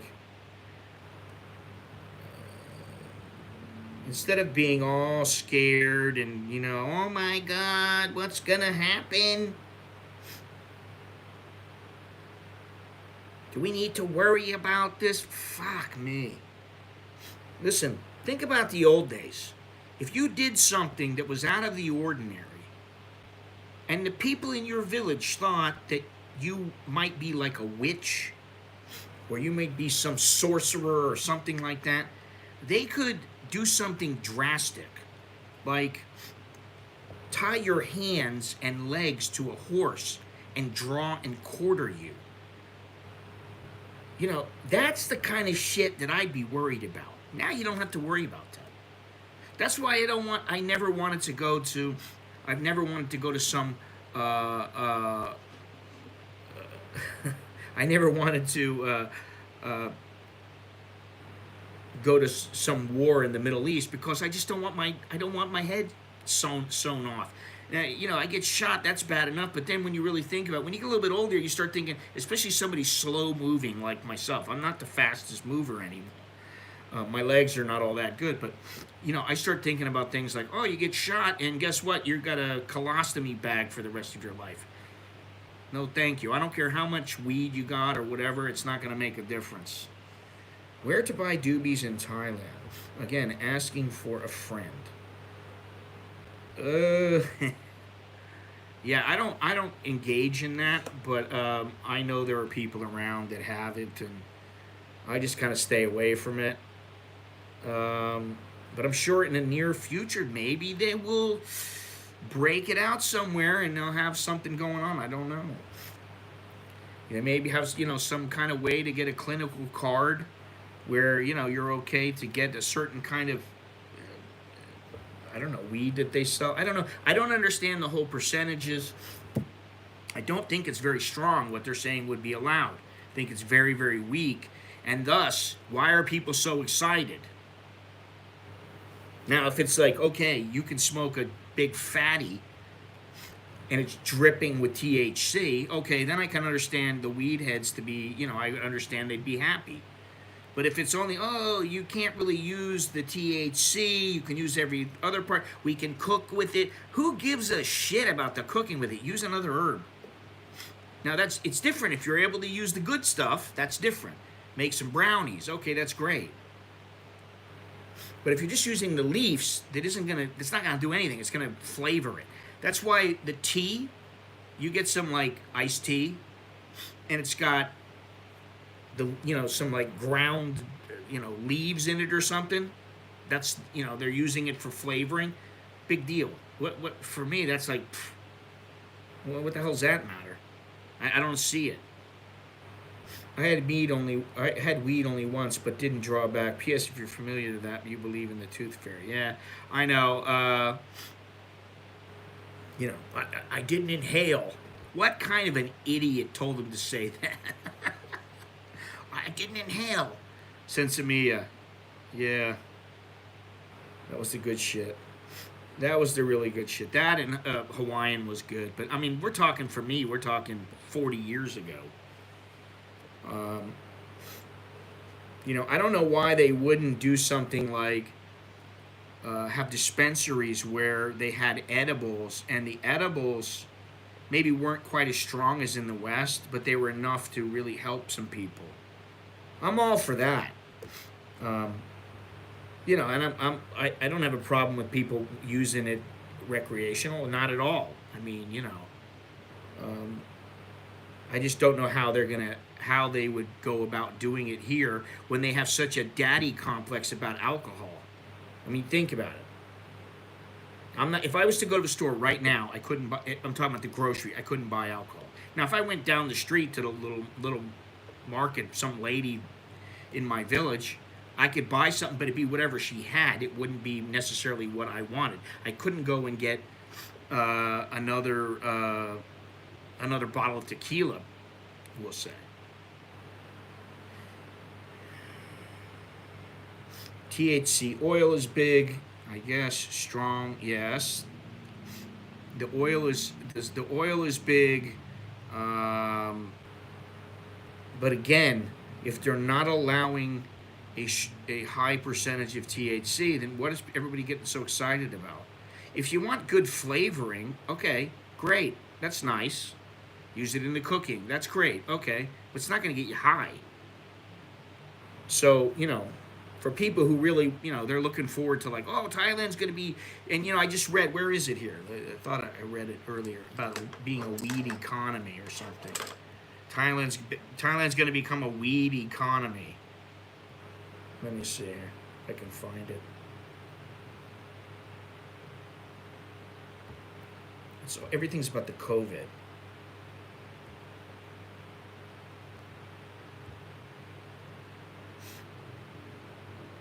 Hey, pork prices are up, so let's just get some weed. That way we'll be hungry for other stuff. Let's see here.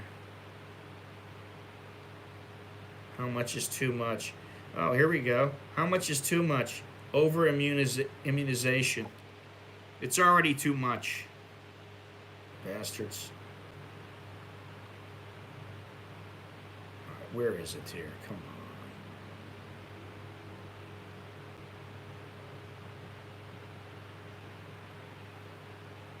How about the puff and go entry? If you when you come into your hotel, you smoke a little weed, and then they don't have to test you or anything like that. All right, you smoke plenty of weed. You bought an OZ, and we're letting you go now. You can go and run around town. We're sure that you're going to be okay. Moral conundrum. Time for weed to bloom. Let's see here.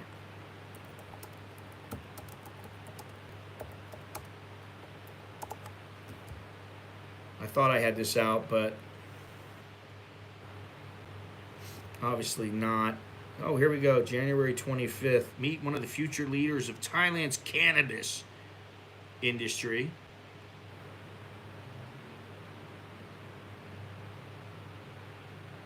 Yeah, marijuana once again held hostage by electoral and legislative agenda. Let's see here. Okay, what the health ministry was proposing is to decriminalize extracts such as oil from a marijuana plant that contains less than 0.2% of THC, the chemical that causes intoxication. The Narcotics Control Board will decide on January 25th whether they will agree with the ministry's proposal. That is today. If all passed, then it would go back to Health Minister Aratin Chanwirakun to sign it and announce it, which I believe that is going to happen. This will benefit people who research and use medical marijuana and people who produce and sell beauty or other products made from extracts of marijuana. Apart from that, nothing much will change. You can still not grow it without a license. The flower, whereas the most concentration of THC, is still illegal. Again, only extracts from homegrown plants with less than 0.2% of THC will be legalized if the NCB agrees. It's still very difficult to get your hand on a license to grow or open marijuana-related businesses, especially for entrepreneurs with small funding. In other words, you're going to have to pay big money to be able to get into the carnival. The dream that every Thai will be able to legally grow 6 marijuana plants at home that was being sold by Anatin is still far away.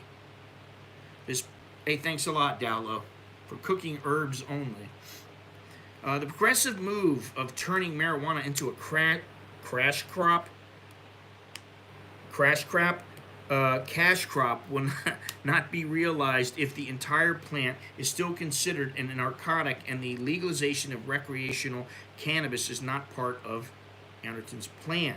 But still, the push to promote medical marijuana is still going strong in Thailand. And even though it is hard to get a license, people with resources can already start to make businesses out of the parts that are now legal to sell. I don't understand that. Again, I'm very sorry. What the hell does it matter to me if they want to legalize the leaf? All right, okay, maybe you're going to use it to make, you're using the hemp to make some strong rope or something like that. Okay, great. Yeah, that's nice. All right, it adds a little business. Great. Okay, wonderful. We all know where the real business is. Right? That's in the THC. That's in the bud. You need the buds. You need to be able to throw them buds on the pizza. Yeah, that's a classic scene. Hey, bud, let's party. Uh, hey, what's your problem? What did he call him? He said, "You're a dick" or something like that. You dick! Is there a weed plant that exists with 0.2% THC? No, I don't think so. Yeah, I don't know. I don't know. I got no idea, but interesting. Let me go on here if I can find this. Okay, this is the one about the next cash crop. This guy's only 25 years old. All right, let me continue here. Anaton wants to tell the electoral that under him, Thailand became the first in Southeast Asian, the first in what? Became the first in Southeast Asian country. So they didn't spell check this, I guess. That became the first in Southeast Asia in a Southeast Asian country to legalize medical marijuana and its use in food and cosmetics for the upcoming election. He will promise that if people vote for him and his party, they will come back to finish what they have started. We will now have to wait and see whether people will fall for it again. This is from the Thai Inquirer. And I agree, because what I'm saying is it's almost like a bait and switch. Yeah, if you vote for me, you can grow your marijuana plants and use it to do this and do that. Except you can't do the thing that everybody really wants, which is make big fat doobies out of it and sell it so that you can, make some real money.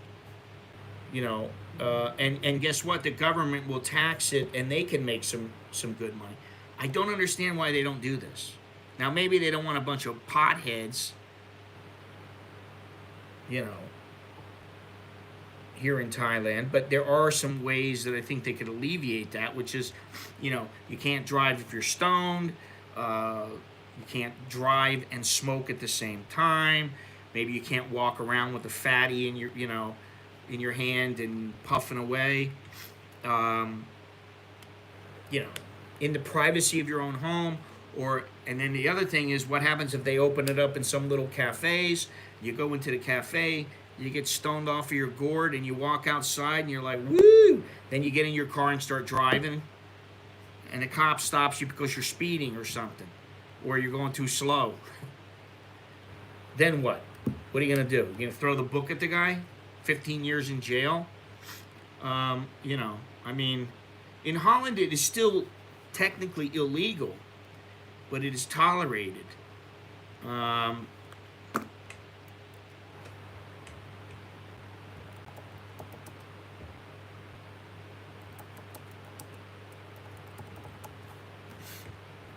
Yeah, cannabis in the Netherlands is illegal, but it is decriminalized for personal use. Recreational consumption of the drug is tolerated and available in coffee shops. Now, I thought that I had said the other day that as I know it, it was criminalized for import and export.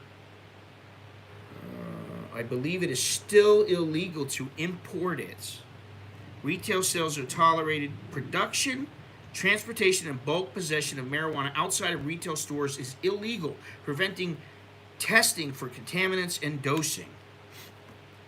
After legalization and regulation of the entire supply chain in other countries, some cities in the Netherlands are participating in a pilot project using officially approved growers and testers and labeling of the amount of THC. There is a legal prescription in the Netherlands known as Mediweed, available in Dutch pharmacies. There are 5 different types of medical cannabis in the Netherlands. The 5th contains cannabinol and almost no tetrahydrocannabinol. Little weed tidbit for you there. Little interesting thing there. I reckon that's a Thailand I'd like, legalized weed. Well, I think a lot of people would like it. I don't know, I don't know that that's going to happen, though. I mean, I could see it happening in my head. But you really got to think it out. Because I think they would they need better kind of education for younger Thais, um, and yeah, I just don't know, how would they go about implementing it where they keep people um, from going overboard with it, or and the thing about weed is it's not like alcohol in that it doesn't impair you to the point where you can't drive unless you are really, really stoned. you know I mean, you have 3 drinks and you might have a crash because you're drunk. If you drink 3 strong drinks in 15 minutes or something, you go out, you might get into a crash just because you're a little bit woozy. Whereas with weed, you smoke a big doobie, chances are you're not going to get into an accident because of the weed. So, anyway, interesting. Here we are again. I thought I was going to do a little hour-and-a-half stream, and I don't know what happens. It was interesting. Some of this stuff is very interesting to me. I find it interesting. Now, there's this other article. I can go over it real quick here. Meet one of the future leaders of Thailand's cannabis industry, the next cash crop. This was 12 months ago on bk.asia slash or hyphen city.com. Well, Starbucks is going to get into the picture. They're going to have like hash brownies and all that kind of stuff. At only 25, Thanasorn Pet Boonsum is already one of the pioneers of Thailand's formal cannabis industries with his company Eastern Spectrum. We got in touch with Pet to discuss legalization, how cannabis could boost Thailand's economy, and where weed is going in Thailand. All right, so he's telling you about all this. Do you think marijuana will be fully legalized in Thailand soon? Definitely not. At least not in the near future. Thailand is taking steps in the right direction towards gradual deregulation of the industry, namely by first allowing it used medically, then for consumer products, goods applications, and lastly, F&B consumption. But for recreational smoking use, I'm not too optimistic on that happening anytime soon. Yeah, you see? And no, I didn't talk to this guy, but that's what I believe too. There's still a lot to learn about the cannabis plant, and Thailand hasn't yet developed sufficient infrastructure to safely facilitate the rollout of a recreational product market. That can be taken care of. I think they don't really need to study it all that much more. I think they need to figure out what their rules are going to be for the use of it. Not only that, but it's not entirely up to Thailand to allow it either until the UN changes its stance on cannabis. If Thailand allows I didn't think of this, an above-board recreational market, it's likely to face sanctions much like Canada is for its allowance of the recreational use of the plant. If it is legalized soon, what will that mean for Thailand and its economy? I'd expect a noticeable surge in economic growth, although I may be a little biased. Thailand has some of the most optimal conditions for growing cannabis when compared to global competitors, with a potent combination of a skilled agricultural workforce and the government's view of hemp as a new cash crop. It wouldn't be a surprise by any measure to see a substantial rise in agricultural income. I hope to see the day when Thailand can reclaim its position as an agricultural export powerhouse, with cannabis as a facilitator of this achievement. However, even in its current stage, there's plenty of opportunity in the market, not only in the medical industry, but in the consumer products category. I've seen CBD coffee, CBD energy drinks, CBD cosmetics, CBD water, and even CBD beer. All right, I got to look at this here. And I don't know about this. All right, I haven't used this stuff, on a regular basis in a long, long time. Okay, supposedly CBD is supposed to help you with your anxiety, but I don't know how strong it is. Does it do anything to you? That's the thing. I don't know if it does anything to you. I mean, some people may swear by it, but how far along is the cannabis industry here? Still adolescent. There's not a lot of knowledge and transparency, which comes as no surprise, as it's just being deregulated, but we have strong foundations to rapidly grow the industry. Don't forget, the informal industry has been around since our ancestors' time, and cannabis can arguably be considered a part of Thailand's cultural heritage. For starters, we've seen cannabis used in traditional Thai medicine manuals and, of course, food. Who hasn't heard of Kwitio Ganja? Well, I hadn't, and I don't know that I want any ganja in my Kwitio. I mean, that's the truth. I like the way it tastes now. I don't know if I need to have ganja sprinkled in my Kwitio. Especially if it's not going to do anything like, hey man, I'm really mellow, man. Can you order the pizza? Does cannabis offer any specific benefits when it comes to growing cannabis? All right, we already know that it does because of the expertise in growing, the agriculture, and all that. Do you think cannabis has a social stigma attached to it anymore?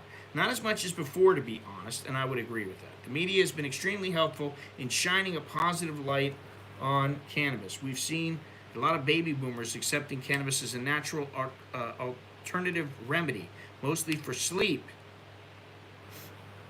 Hemp seed oil and CBD are also of interest to a lot of product manufacturers, even if our parents and grandparents are accepting of a formal cannabis industry. If even our parents and grandparents are accepting of a formal cannabis industry, I think that's a very good sign. Okay, so that's interesting. Safety? Let me smoke my ganja. It's very safe. Safety in Thailand. I go Starbucks. I get hash brownie, and I don't feel like beating the piss out of somebody if they mess with me. Maybe, who knows? Maybe that's how it'll work. I just like to hear women say ganja. Why does everything with you have to be about women, Gennaro? Decriminalization is the way forward. Take the corruption away from the police altogether. Yeah, well, they may not want that. Was there a thing called Buddha stick in Thailand back in the day? I always thought it was just Thai stick. But I don't know. There could have been.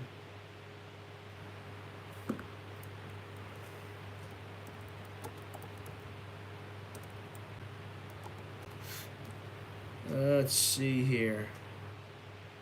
What is a Buddha stick? Thai stick are essentially the OG cannabis cigar. Okay, so, yeah. Buddha stick was like a cigar. They burn like velvet. These green giants are whole bud cannabis cigars wrapped in plant leaves. Yeah, mainly what in my day, like in the late 70s, early 80s, it was about getting it on the stick. It was just a big, huge bud, just like a cigar.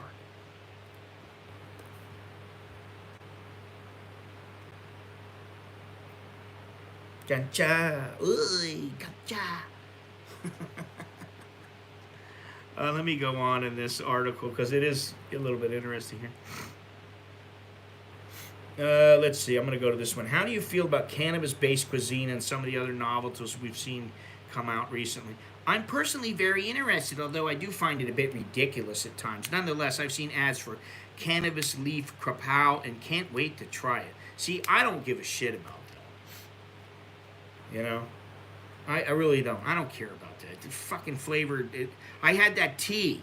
I don't know if you guys remember, but I was walking down Sukhumvit Road and I saw, tea with cannabis leaves in it. And I was like, okay, I'll try this. I drank it and I was like, it's like, it tastes like you got some oregano in the tea or something. It just tastes a little more tea-like. It wasn't that it made it like, wow, it's so awesome. As to why I think it's sometimes ridiculous, this might come as a bit of a buzzkill, but don't go trying these novelties expecting to come out giddy and high. The majority of cannabinoids, like CBD and THC, are in the flowers, not the leaf, stems, or roots. And that's why I'm like, it's like you might as well just throw some oregano in there. Although these parts of the plants may have other health or usage properties, they definitely aren't the parts of the plant that are going to give you that high sensation. You see? So there we go.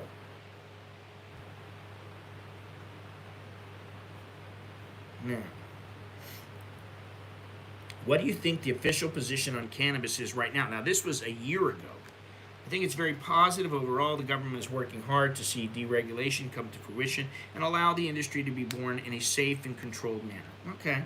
Hemp, a subset of cannabis, is obviously seen in an incredibly positive manner. Well, I mean, I don't understand. I never have understood what the problem with the hemp was. The laws are rapidly progressing for its incorporation into accessible consumer goods. Cannabis, the high THC sort, is still a bit unclear. The lawmakers are trying to create value for it in the healthcare industry, but are still concerned about the informal market and its psychoactive properties. Well, I mean, I have my, obviously I have my own feelings about just the fact that they put it in tea, they put it on pizza, they do this, they do, and none of it gets you high. So it's like they're just using that as a selling point. Hey, have this pizza with weed on it. It's not like the kind you get in Cambodia, you know, where like you get the good. If they put any good shit on there, you're gonna get smashed. You know, wherever I would drive after smoking weed, I was so paranoid. I think the car behind me was the police. I think it'll take a long time for people to get over that, where they're driving and they're like, oh, you know, the cops are after me. Oh, wait a minute, I'm allowed to smoke this shit. I can't even handle the weed that's out there now. It's rocket fuel. Do you know, every couple of years a friend gives us a smoke. It's like going on holiday for a couple of hours. Well, I know it's a hell of a lot stronger than it used to be. You know, I mean, I used to get some of that Mexican dirt weed when I was like 16 years old. And, you know, it had seeds and stems, and it was fucking horrible. And you used to have to clean it out, you know, get all the sticks and stems out of it and the seeds out of it. And then you'd roll up a couple doobies and, you know, yeah, you know, you smoke one or two of them, you got a buzz. But nowadays, it's like you get the right one, you take one puff, and you're like, shit, man, I don't need any more of this shit, you know? The THC content now is probably 5 times more than it was back in the day, at least. And I did engage in it when I went to the Netherlands, you know, many years ago. And, man, you talk about, I was like, you mean I can get like a gram of a blonde Lebanese, and then I can get some of that black gooey stuff, and then I can, whatever you want, buddy. You know, like, dude, get whatever you want, you know. You got a menu. To me, that was what was so cool. It was like, there's a menu? I'm like, son of a bitch. And I went onto a houseboat once. I told this story before. I was supposed to be training in Muay Thai that afternoon. And I just remember seeing the place, and I saw something about space cakes. I was like, I gotta go to this place. And I go in, and, you know, they're playing the reggae, and I see the space cakes, and I have one, and I'm like, these are really good, but I think I need like 2 or 3 of them. And then I had a couple of them, and I was like, yeah, this is pretty good. And then I had like another one. I had like 4 of them. And I walked out. By the time I walked outside, I was like, son of a bitch, man. I can't even see. And needless to say, I didn't train that day. I was so fucked up. I was barely able to get back to my where I was staying, my room. It's crazy.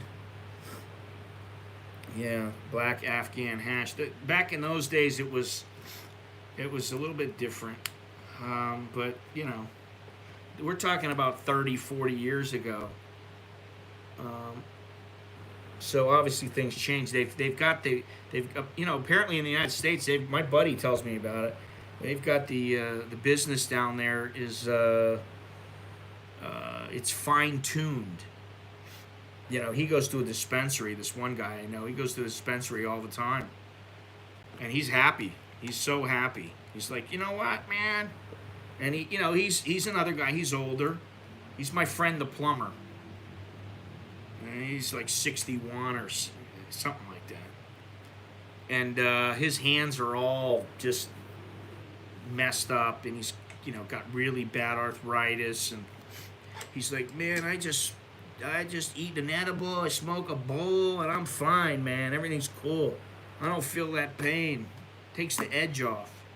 So, I do see maybe at one point they're going to have something happen here where at least they're going to have some medical use for it. But I wouldn't count on being some foreigner coming here going, yeah, man, I'm going to go to Thailand. There's chicks and there's you can smoke weed and it's totally cool, man. It's legal. Has it been hard to convince the government that you guys are doing something that's legitimate? Not at all. We've been strictly abiding by the law and are doing everything above board. That's also why we've chosen to pursue an academic and research-driven approach to this business. I think that's good. And are working with universities to legitimize the industry. Thailand is in such a good position to experience a boom from this opportunity. We want no part in demolishing the progress made so far by being the black sheep. So there you go. Now this guy's name was Tanasorn Pet Boonsum. And let's see if I can pull this page up. If the page is still up, that's a good sign, and it is. Eastern Spectrum, supplying the world with carefully curated, high-quality CBD products. And this does not look like one of those typical sites that's a Thai site and they're trying to put a little English on it. It looks quite a bit different. So I'm going to put that link up here. And there we go. And here's the link to the article, if you're interested. Good article. Interesting. And then for those people who come here and they feel like engaging, they don't have to worry. There is safety. There will be no patrol cars behind them looking to see why the car is filled with smoke. You won't have to worry about, man, I got busted. I had a joint in my pocket. There you go.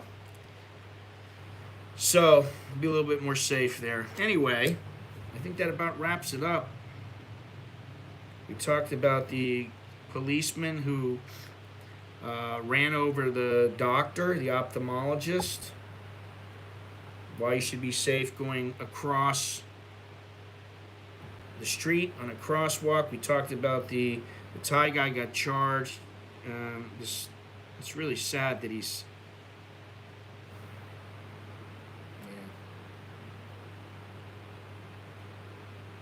This Thai guy who hacked the British guy. And the British guy has a Thai girlfriend.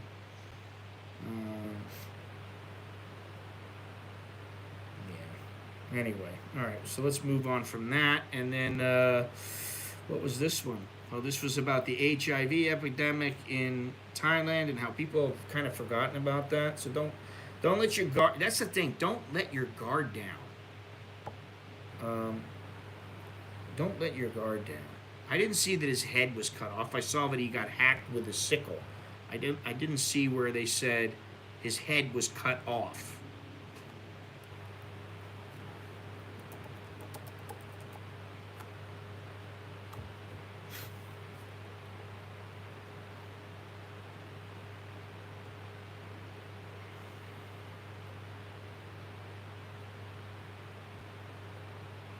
Yeah, it doesn't say anything about his head being cut off. At least not on the articles that I've looked at.